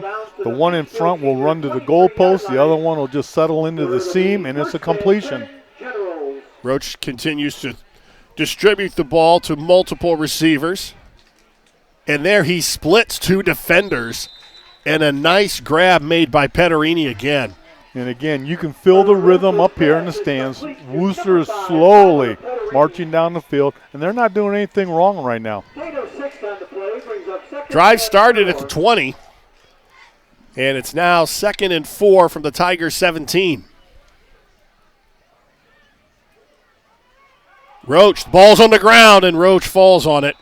And I was just getting ready to say in the second half, Wooster has eliminated the mistakes, and they almost turned it over. And penalties, I kept waiting for somebody to jump off sides because Wooster has a tendency to shoot themselves in the foot when they get a little bit of momentum. But as we talked earlier, it doesn't matter. This offense can overcome anything. 5 receivers in the formation. 3rd and 5. Roach fires over the middle. This one's picked off. So the Tigers get a turnover. And deposited at the 24-yard line, coming up with the interception to Chandre Hall. And that's just what they needed. We had to keep them out of the end zone. They got the interception. Your young offense can go back on the field and have a little bit of pride when they walk out there this time. There you see Hall stepping in front of it on the replay. And he also got them some positive yardage up almost to the 25-yard line. So the offense isn't starting in an even bigger hole than. And the defense, again, comes up big for the Tigers. They have all year. Now Chandler Hall takes the interception back to his own 23-yard line, where the Tigers will have it 1st and 10. Brock Hill still in as the quarterback. Hill rolls to his left. This one's caught. A flag is down. Miles Bradley up across the 30. Complete to Miles Bradley. But the flag is going to be a hold, it looks like, against Mansfield Senior. Anytime a defensive lineman breaks through the initial line of scrimmage, the only way the lineman can protect that quarterback is to grab a hold of a jersey. And number 54 for Wooster, who's been creating havoc for us all night long, broke through, and one of the linemen kind of grabbed him by the jersey to keep his quarterback safe. So the hold negates about a 6-yard gain.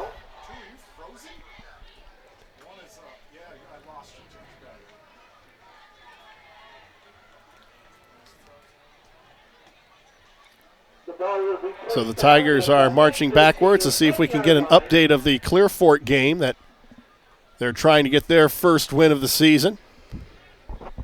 It's now 1st and 23 for the Tigers at the 10. And as a defensive lineman, you're just licking your chops. This is sack time. This is when you go after the quarterback. This is what the NFL players make big money on. Long yardage, passing situation, here I come. Hill swings it left side. And short yardage up across the 10 to about the 13. And they're keeping it simple. They know they're going to get pressure. Get the ball off now. There we see Clear Fork up by 7 in the 4th quarter, looking for their first win of the season. And they're up by a touchdown in the corral. So Dave Carroll and the Clear Fork Colts trying to get that elusive first win of 2020. We saw them in Week 1 in a matchup against Lucas, and that was a good Week 1 matchup. Another false start procedure call against the Tigers, and that's declined. They'll take the result of the play. It's 2nd and 21 from the 12. Excuse me, illegal formation against Mansfield Senior. That penalty is declined.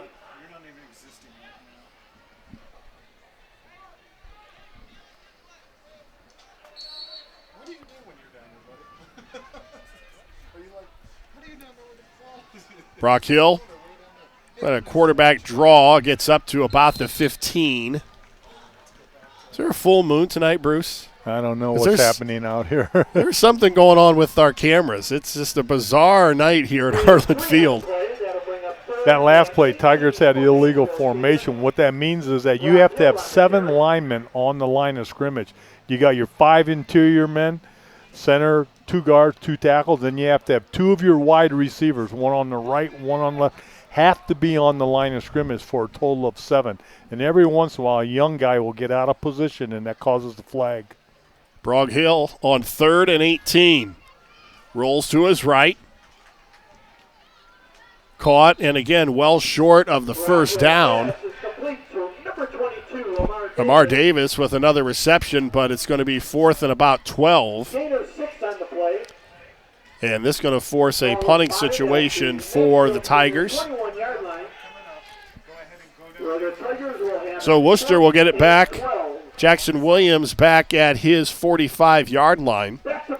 They're going to get it in good field position. Yeah, Hill's going to kick it from the 10.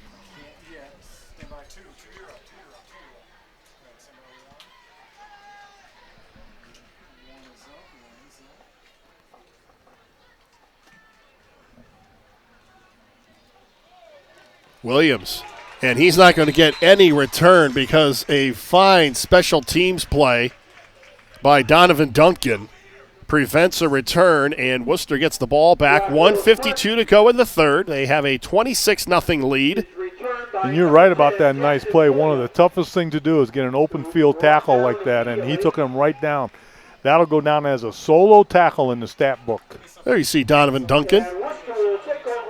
After an outstanding job limiting the return for Wooster. Let's see if the Tiger defense can't come up with a big play here again. Owen Roach still in the ball game as the quarterback. 2 receivers to each side. Roach throws it near side. It's caught by Dejon Brown, who's been quiet tonight. Wooster keeps trying to run that. Oh, he's hurt a little bit, having a leg cramp, looks like. Wooster's tried this screen play. It's a wide receiver screen play where they come back to the inside, linemen break out, try and cover it. Tigers have done a great job of defending that play. I don't think they have any success on that. Brown leads this team in touchdowns with 4 coming into tonight. 9 receptions, 150 yards. He's a favorite target of Owen Roach. He's got to come out of the ball game there. He jumped up, didn't want any part of the training staff. He seems to be okay. Yeah, he doesn't want to. That's a competitor for you. Doesn't want to leave the field. Doesn't want to let his team down. Hey, I'll be back. Don't worry. But there you see him starting to gimp a little bit as he gets closer to the sideline. Yeah, when you're up 26-0 as a head coach, if you get an athlete hurt or show a little injury, you're going to pull him. You don't want him out for the next game. Generals stay on the ground. That's Chavez with the carry, and he gets about 4 yards.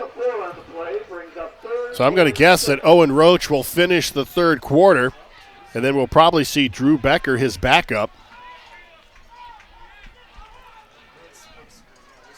3rd down and 6 from the General 46-yard line. Roach in traffic, dumped at the line of scrimmage. And again, nice secondary coverage by the Tigers. They had all the receivers. The quarterback had nowhere to go. But more than that, they had pressure on him. They brought a linebacker, forced him up in the pocket. Good things happen when you make the quarterback move.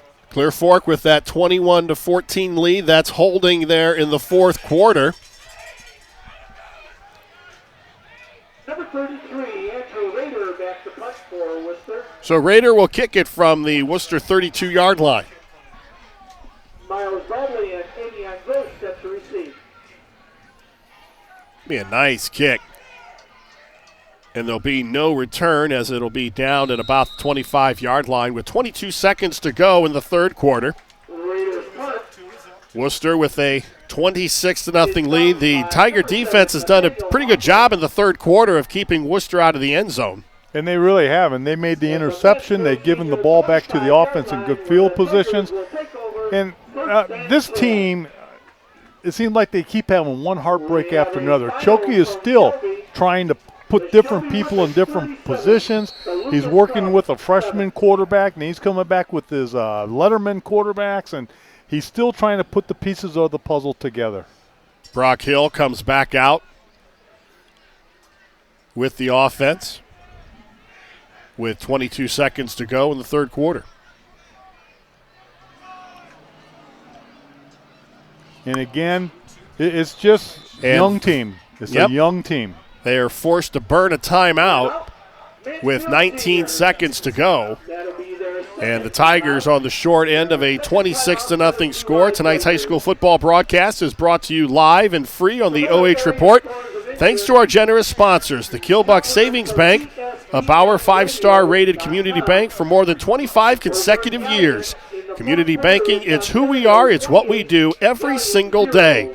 And by Spherion of Mid-Ohio, your connection to local jobs. From light industrial to skilled professionals, Spherion has opportunities for everyone. Visit midohiojobs.net and let's get to work. Then we take a look at another game going on. East Knox all over Mount Gilead, 42-0 in the third quarter. I'm going to assume that game is going to be over soon with a running clock. We had an opportunity to see East Knox earlier in the year, and they're having another solid season in the MOAC.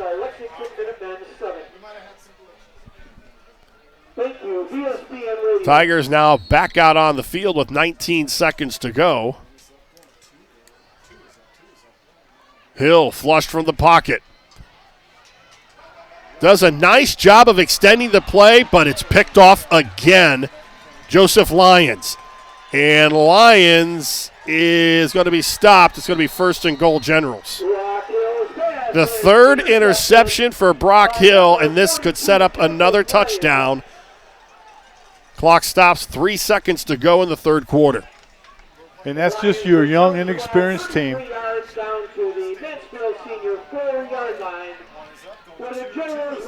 They have to, when you play a team of the caliber that Wooster is tonight, everything you do that's just a little bit off is going to become a big problem for you. Here he threw the ball just a little bit behind. He's being pressured. He's being run around a little bit. He did a nice job getting away from the sack. Threw the ball, picked off. Here come the Generals. Try to punch it in from the 4 with 3 seconds to go in the third quarter. That's Lyons who had the pick, and he's going to be stopped shy of the goal line, and that's going to be the final play of the third quarter. It's 26-0 Generals as we head to the fourth. You're watching high school football live and free exclusively on the OH Report.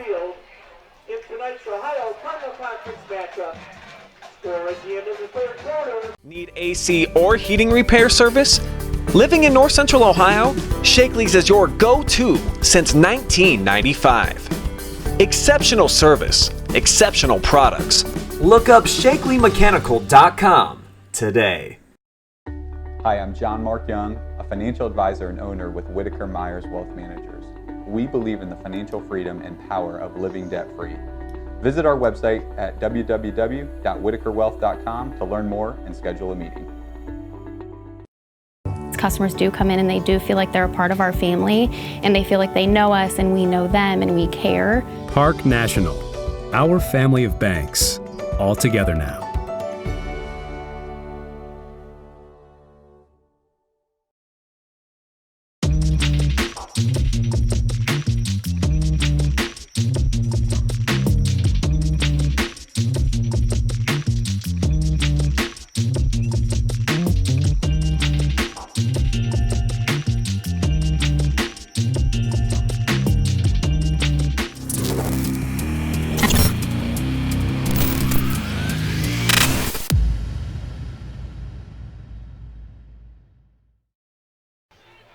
Second and goal from the 1 for the Wooster Generals as we start the fourth quarter. The Generals trying to add to a 26-0 lead, and there's a look right down the goal line, and it's going to be a touchdown as Joseph Lyons, who had the interception, gets the touchdown, and Wooster on top 32-0. And the Tigers are having a tough go of it right now. Wooster's kind of overwhelming them. Choki's still having trouble with his offense. He's putting different pieces of the puzzle together. They're still not clicking right now, causing some problems for the Tigers. Drew Rader on to attempt the extra point, and that has not been automatic for him tonight. He has missed an extra point, and he has had one blocked. Kick is This one is up, and you can see a little determination out of the leg of Drew Rader as that one goes through. And the Wooster lead is extended to 33-0. One of the things that's happening right now is the Tigers are starting to build a little character. You know, when you have a game like this, you're going to find out who your leaders are on that football team, who are the men that's going to pick it up and make it happen for them. And you have winners and losers out here. And, you know, your winners are going to just tough it up, get better, try and improve on the next game. Back in my day, you know, we had some leaders on our Dan Blakely, big tight end, John Hafford, good friend of mine. He was a big tackle for us. And when things were going bad for us, those were the gentlemen that would pick us up on the field and make something happen for us. And even though the game's not going to come out the way you wanted it to come out to, the coaches are evaluating you. You're being looked at, and we're going to find out who has the character to carry this team in the downtimes. Duke Reese is warming up on the sideline. I'm wondering if we're going to see him here to start the fourth quarter. And you know what? You're down 33-0. You might as well give the freshman some reps and see what he can do. Anybody can be a hero when you're winning, but this is where you find out who your leaders of this football team are and who's going to make it go for you next year. Low squib kick, and Avion Gross is going to take it at the 16. And Gross is going to be stopped shy of the 25-yard line. So the offense for the Tigers, led by the freshman, Duke Reese, out on the field. And it's so easy right now to get your head down and just kind of walk through the motion out there as an offense. But you're going to find out who your leaders are, who are the people out there that's going to still give 110%. And the coaching staff will evaluate this. They're going to look over this game film. They're going to look at weaknesses and strength as a whole scheme. But then more than that, they're going to look at the individuals out there. Who are the leaders when your team is down? Who can make something happen?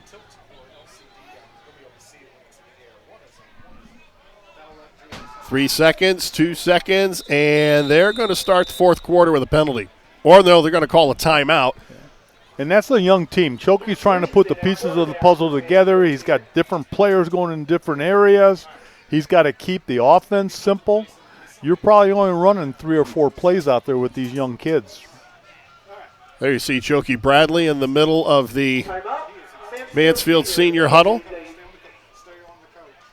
And he is really trying to get this team fired up. 5-5 against the Generals overall, and he's about to fall to 5-6, barring a miracle here in the fourth quarter. And as we said earlier, this is a team that has Mansfield seniors' number. Over the past 17 years, Wooster 11-6 against the Tigers, and they've won the last 3 here at Arlin Field.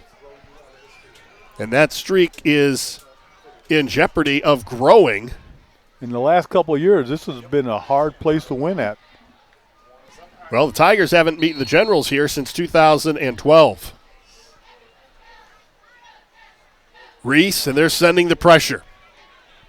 Swings it out, and the tie is going to go to the offense, but it's going to be really no gain on the play.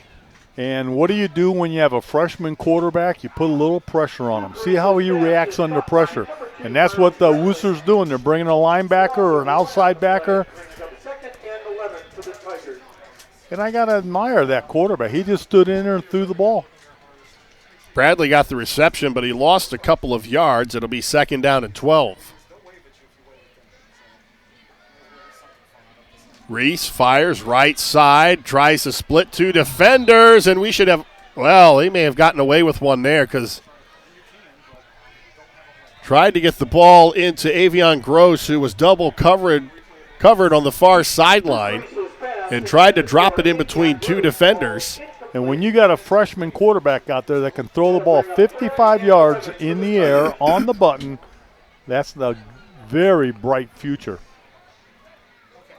It'll bring up 3rd and a long 11.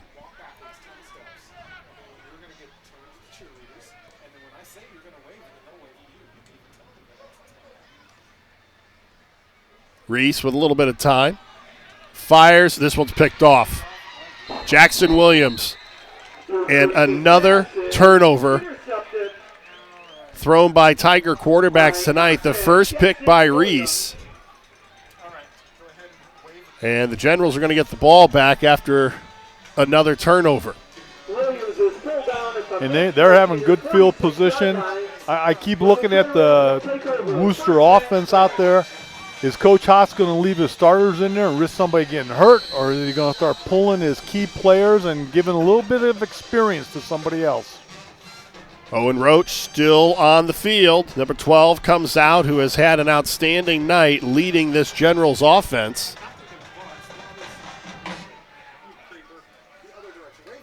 Stay on the ground. That's Chavez. Actually, those are the cheerleaders. Chavez, there we go. Gain of 1, second down and 9. And by keeping the ball on the ground, the clock is rolling.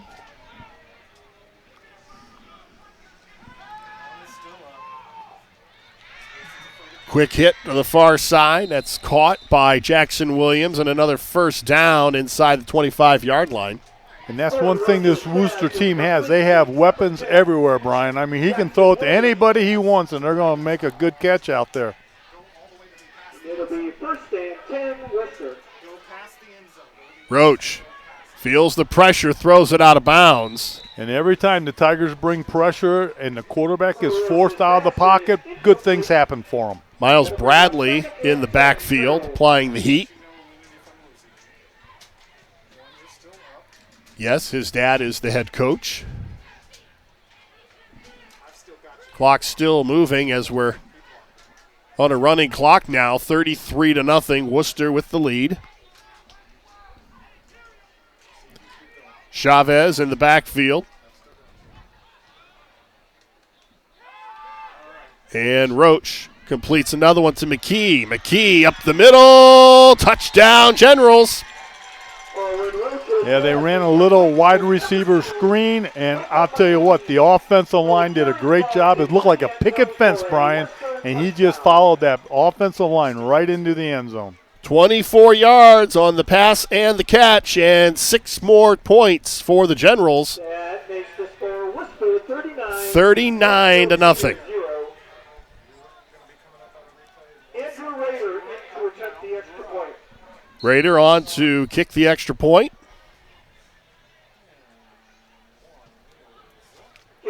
Kick is up, and it's good. 40-0, Tigers trail. You're watching high school football live and free exclusively on the OH Report.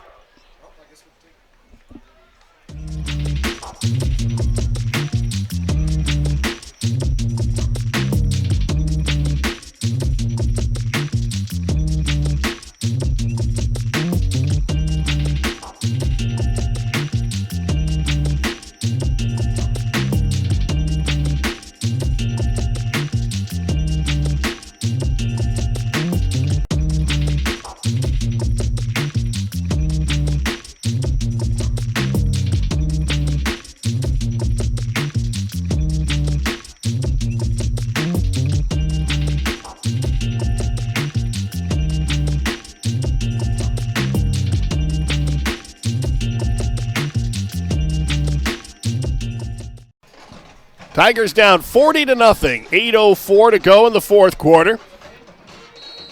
And I'm going to go out on the limb and say Owen Roach's night is probably over for the Generals as their quarterback. He has played extremely well. Avion Gross with the return. And he does it with style, gets up to the 32-yard line. And let's see who Choki Bradley goes with now at quarterback after the freshman Duke Reese threw an interception. I'm going to guess he's going to go back to Reese. I think he's in there. We'll see what happens. You know, you're in a situation where you can do almost anything you want out there, and you want to put the young kids in, get them some playing time on the field. And as right now, Wooster's starting to shuffle some different defensive people out there. Reese does stay in as the quarterback. Tigers stay on the ground, though. That's Albry Gross with the carry, and he's got about almost 9 yards to the 41-yard line. Wooster's starting to replace some of their starters out there, and maybe this offense can get a little momentum here now. Clock still moving, 6:40 and counting.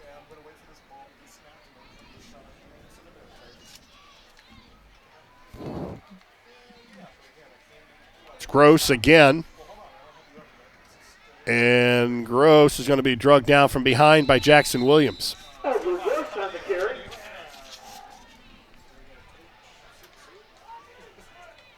There you see a shot of the Wooster sideline, and they have got that business-like look about them as they came over here tonight, Bruce, and I think they expected to win.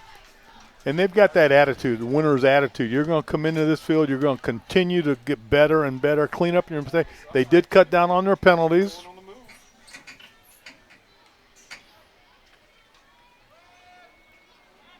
Gross again with another carry and brought down by the interior of that Generals defensive line after a gain of 4. One of the things that's really tough is when you bring these Tigers athletes in tomorrow morning, Saturday morning.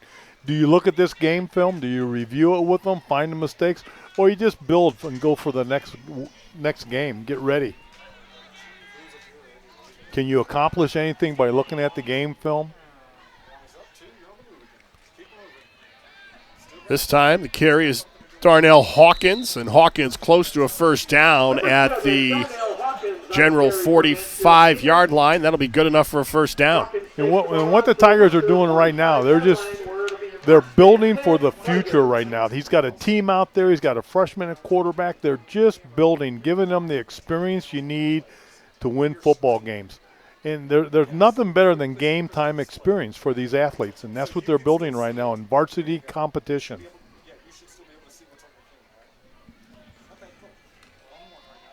Tigers elect to stay on the ground.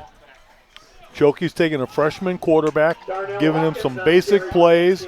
He's letting his offensive line mature. Wooster is subbing, taking their first teamers out, putting in some of the other players, giving them experience.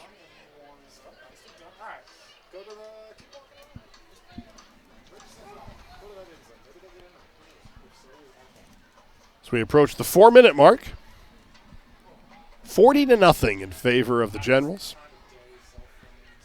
Hawkins again with another carry. And Hawkins with first down yardage to the 30. And if you take a look out there, you take the seniors and the veterans off the field right now, this is probably what's going to be next year's teams. This is the future you're looking at right now of Wooster. A lot of their starters are out. A lot of them are going to be graduating. This is the Tiger offense of the future.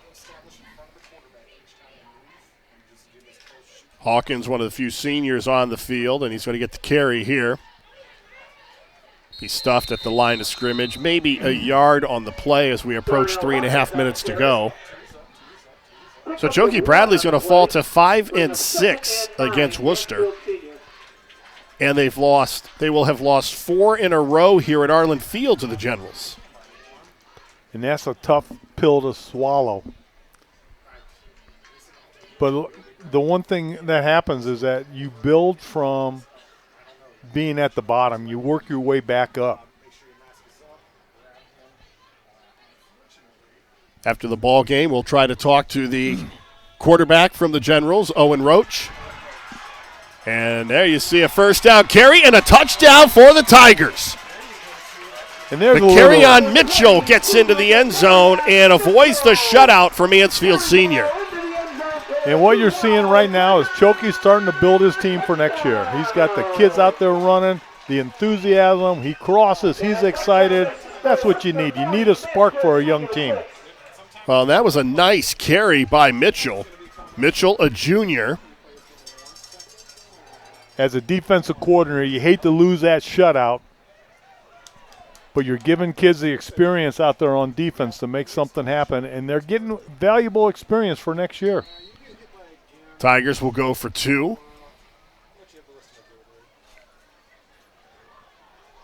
Reese under pressure, and he is belted at the 15-yard line.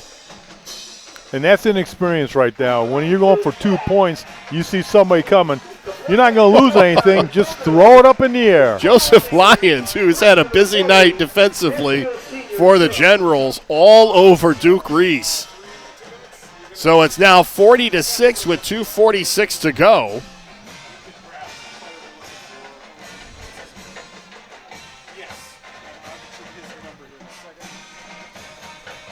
Yeah, the Tigers are going to find out who their leaders are on this football team. You're going to have kids that are going to come up with injuries and aches and pains and every excuse you want to hear. Your real winners are still going to give you 100% on that field, and the coaches see that.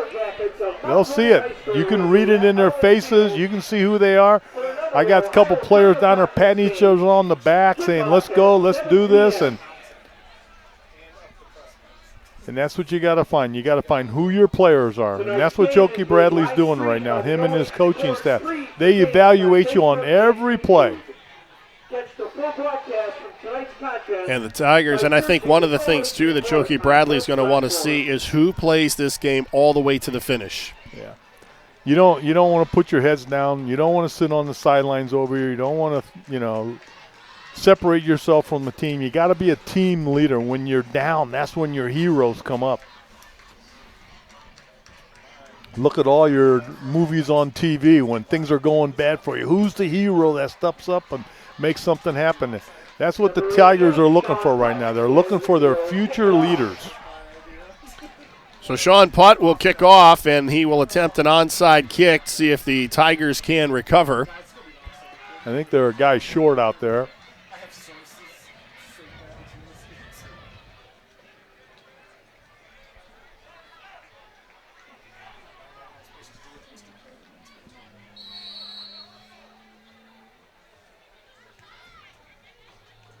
No. Does not go the 10 yards, but it's recovered by the Generals. See, it's covered right there at the 49-yard line. 2:42 on the clock, and Brian, with a running clock, this is going to go fast. Received at the 50-yard line by Wooster, but there's a flag on the play. Well, the penalty is going to be because the kickoff didn't go 10 yards. At least I would think. That is the call. So the Generals are going to go to 5-0 and undefeated in the OCC. So they are done with the OCC portion of their schedule. They end the regular season next week at Louisville. And the Tigers will continue their rebuild, and they'll drop to 1-4, 1-3 in the OCC. The one thing that I really miss right here, and it would have been a great sixth game, Ashland and Wooster. Oh. Ashland's taking care of Lexington tonight. You put Ashland and Wooster on the field, the place would be packed. That's a game that I would buy a ticket for. Drew Becker takes over for Owen Roach at quarterback for the Generals.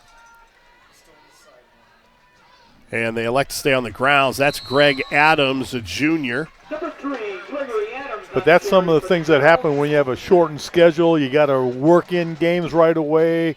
You don't have scrimmages. And then they said, yes, you can't have a scrimmage. Your teams are behind. The schedule's all messed up. Wooster Ashland, it was a big miss this year. It's Adams again, and he's not going to get out of the backfield. Play was made by Leo Hess, a 185-pound sophomore. So it's now 3rd down and 15. And Wooster will continue their stronghold in the OCC. They've either won or shared conference title. Will this be a shared title with Ashland this year then? How are they going to work that out? Well, I would think it would be if Ashland finishes undefeated as well. Is there a possibility they play each other in the playoffs? But I wouldn't think they would count that as a conference game. So in the regular season. Well, I'll tell you what, if they played each other and the team that won, that'd be a tough call. Because Ashland went into tonight playing one less conference game. So next week Ashland is at West Holmes, so they could theoretically finish 5-0. There's East Knox with their continued domination at Mount Gilead, 56-0. And the Tiger Pups are coming back on the field. Mansfield Senior will end the regular season next week here at home, hosting Mount Vernon. Ashland is at West Holmes. Madison is at Lexington, and Wooster goes to Louisville. So best case scenario for Ashland, if they beat West Holmes, they finish 5-0 as well in the OCC. Over in Galleon, it's the Ontario Warriors 28, the Galleon Tygers 0. Up in Sandusky, Bellevue 38, Sandusky 7. So the Tigers will fall tonight 40-6. Minute 29 on the clock. A lot of memories from this stadium. I remember when the colors were red and white. That's how old I am. I can remember when the colors were red and white, too, before the consolidation. They brought the colors from Malabar over to Mansfield Senior. And one thing that happened is I never played Malabar. We never played Malabar when I was on the field. We played Madison every year. That was our big in-house rivalry. Don't look now. Clear Fork is in the win column, 35-14 over Marion Pleasant. It's a final. Show a little offense there as well. 358 yards in the corral. So the folks in Belleville and Butler happy tonight. Reese fires left side. It's going to be incomplete, and we're going to have pass interference as he was trying to get Miles Bradley. That looked like a back shoulder play, and what happened is the receiver slows down, tries to come back for the ball, and the defensive guy said, no, you're coming with me, grabbed his jersey and pulled him down. I can see why Chokey Bradley likes this left-handed quarterback, because this kid's got an arm. And he's just winging it out there right now. It's kind of tough for a freshman to be able to read routes right now, so there's a good chance when he throws the ball, Chokey Bradley said, you throw it to this receiver. Don't read the routes, just throw it to him. 38 seconds and counting. Reese swings it out to Albry Gross, and he drops the ball. Oh, he had a little running room in front of him. Reese's pass intended for Albry Gross is incomplete. And there's 20 seconds to go, and the play clock will be shut off. See if they're going to probably get one more play off. Yeah, I think they're going to go for the end zone. Reese is popped, and he's picked off. Final play of the game. Benjamin Hutchins with the interception, and a fitting end for the Worcester Generals. They come up with another turnover, the second interception of the night by the freshman, and he was belted after he threw the ball. I think they have 2 seconds. They'll have one play, Wooster, and this will probably be the victory formation, and we're going to take a knee. Stay with us in our post game. We'll go over the game stats, and we'll also hopefully talk with our player of the game, Owen Roach. Mansfield Senior falls 40-6 to the Worcester Generals. We'll be back here to Arlin Field to wrap it up after this. You're watching high school football live and free exclusively on the OH Report.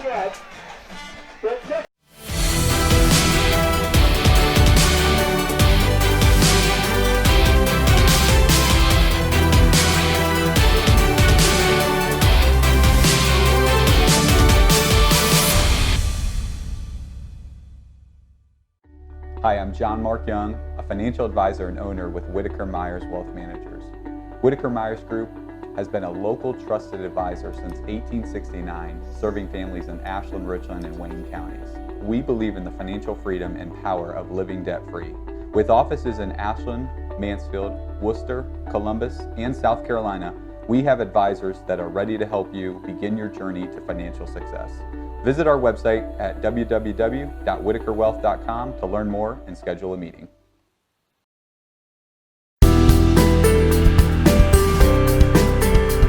Shakely Mechanical, fully qualified to help you select the best HVAC or plumbing system to fit your budget. Need AC or heating repair service? Living in North Central Ohio, Shakely's is your go-to since 1995. Exceptional service, exceptional products. Look up ShakelyMechanical.com today.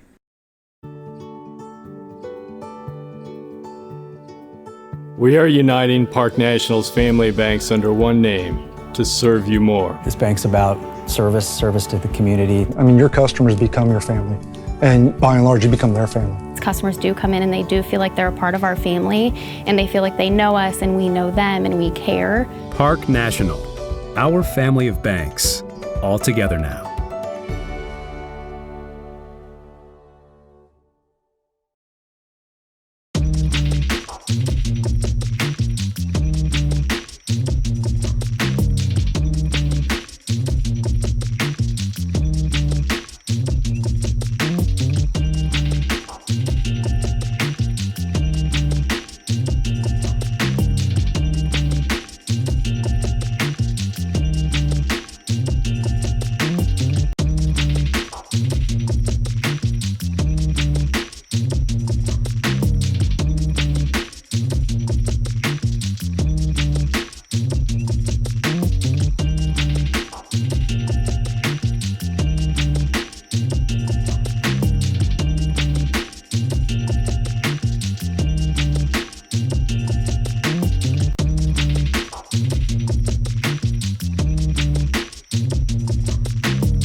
We are back here at Arlin Field, Wooster, I almost said Ashland. I've got that Ashland Wooster on my mind. Wooster with a big 40-6 win over Mansfield Senior, and we're joined by the quarterback of the Wooster Generals.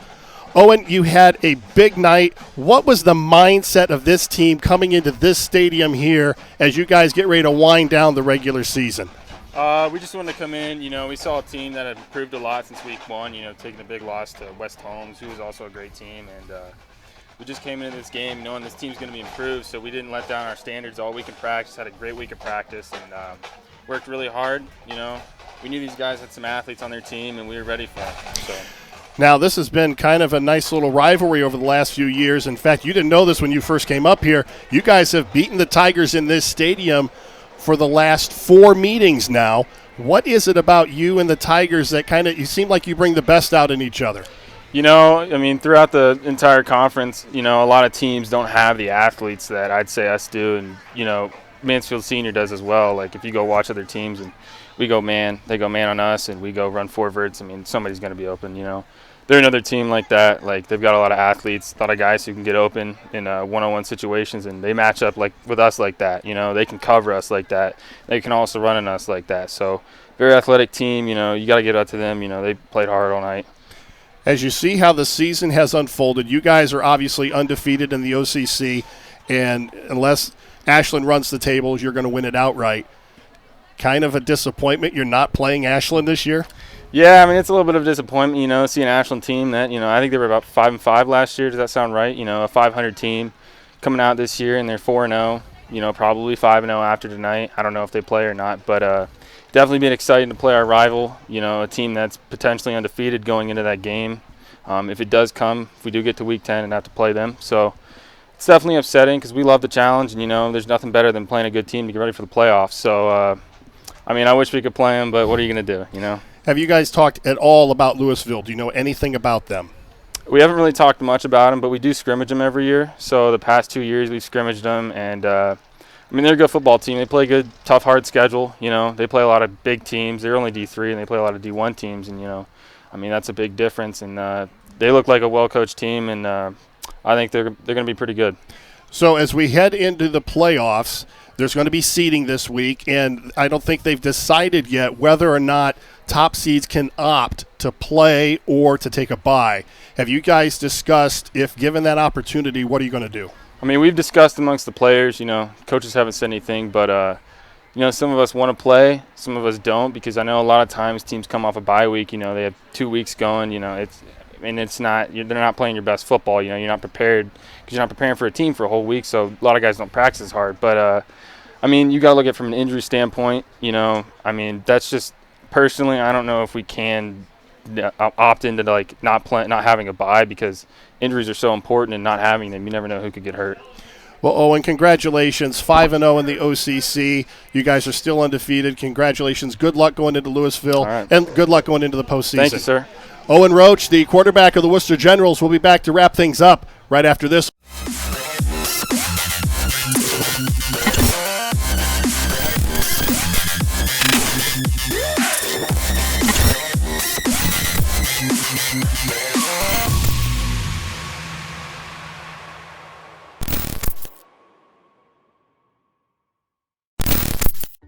Hi, I'm John Mark Young, a financial advisor and owner with Whitaker Myers Wealth Managers.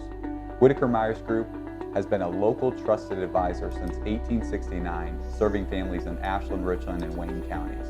We believe in the financial freedom and power of living debt-free. With offices in Ashland, Mansfield, Wooster, Columbus, and South Carolina, we have advisors that are ready to help you begin your journey to financial success. Visit our website at www.whitakerwealth.com to learn more and schedule a meeting.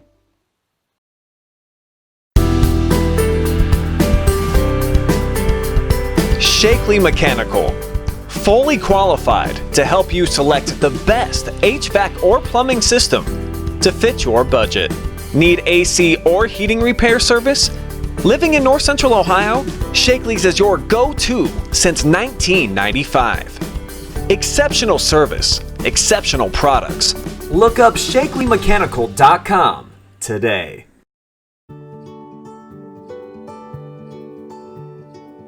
We are uniting Park National's family banks under one name to serve you more. This bank's about service to the community. I mean, your customers become your family, and by and large, you become their family. Customers do come in and they do feel like they're a part of our family, and they feel like they know us and we know them and we care. Park National, our family of banks, all together now.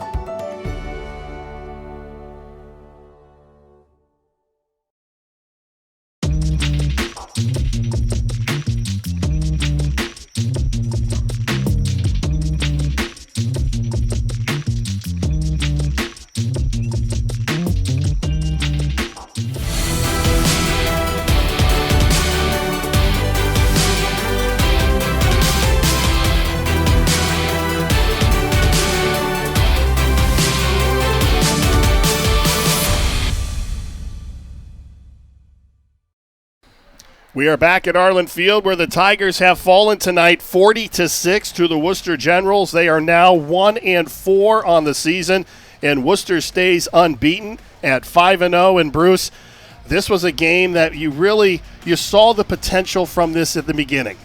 Yeah, one of the things that happened is Wooster is at the top right now, and they are really, really doing a great job being at the top. They're well coached.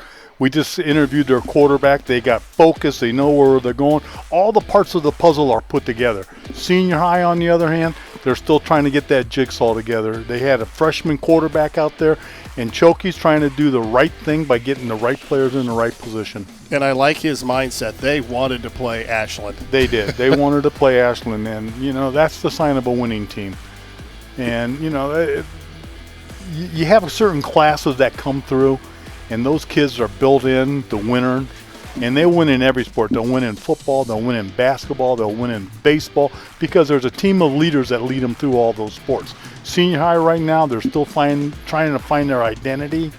They're trying to figure out what they can do. Can we throw the ball? Can we pass the ball? Choki's going with a freshman quarterback. He put some other young kids in there. It's just going to make them better for next year. I think they may have found their quarterback in the future in Duke Reese. He's a little rough around the edges, but he's got a strong arm. Yeah, and he's left-handed, and left-hander sometimes causes a problem. You got to revert your offense to work a little bit more on the left side. Most quarterbacks are right-handed. They roll to the right. They can throw better to the right. This will throw a new wrinkle in this offense for them. Let's take a look at the final numbers, and you're going to see that it's pretty lopsided going to the favor of the Wooster Generals. 422 yards of total offense, 166 yards for Mansfield Senior, 23 first down to only 12 for the Tigers. The big number tonight, though, 5 turnovers for the Tigers. Yeah, it got into a situation when you're behind. The only way they could move the ball was to throw it. And Wooster, they just put a few men up front. They just made the big blitz, put a little pressure on the quarterback and the throw to, Wooster's just got good athletes all over the field. And when the ball lingers in the air, boom, the interceptions are going to happen. Well, and congratulations to our player of the game. This is a no-brainer. Owen Roach, 19 of 31 through the air, 222 yards, 3 touchdowns, 15 carries, 104 yards on the ground. So congratulations to Owen Roach, our player of the game. Your final thoughts on a totally dominating performance by the Generals? Oh, I can't wait for the playoffs. I'm looking so forward to the playoffs, and there are a few teams in this area that's really going to make some things happen. I like Wooster. I think they're the cream of the crop around here with Shelby. Then you got your dark horses coming, Ontario. They've really been improving game by game. Yeah, I'm looking for, and Clear Fork got their first win tonight. They might be back on the right track. It's going to be good playoffs. With the win, Wooster is now 5-0. They're 5-0 in the OCC. Mansfield Senior drops to 1-4. They are 1-3 in conference play. The final score tonight, Wooster 40 and Mansfield Senior 6. Our thanks to tonight's broadcast team. Our producer was Adam Thompson, and the fine camera work courtesy of Nick Jacobs and Mason Neese. Tonight's stats provided by John Davis. Most of all, our thanks to you for joining us. Once again, the final score, Wooster 40 and Mansfield Senior 6. You've been watching high school football live and free on the OH Report, powered by BS Media Productions. Thanks again to our generous sponsors for making all of this possible. Keep it locked into the OH Report, your new home for live sports coverage in North Central Ohio and beyond. For Bruce Wyrick, I'm Brian Harder. So long from Arlin Field.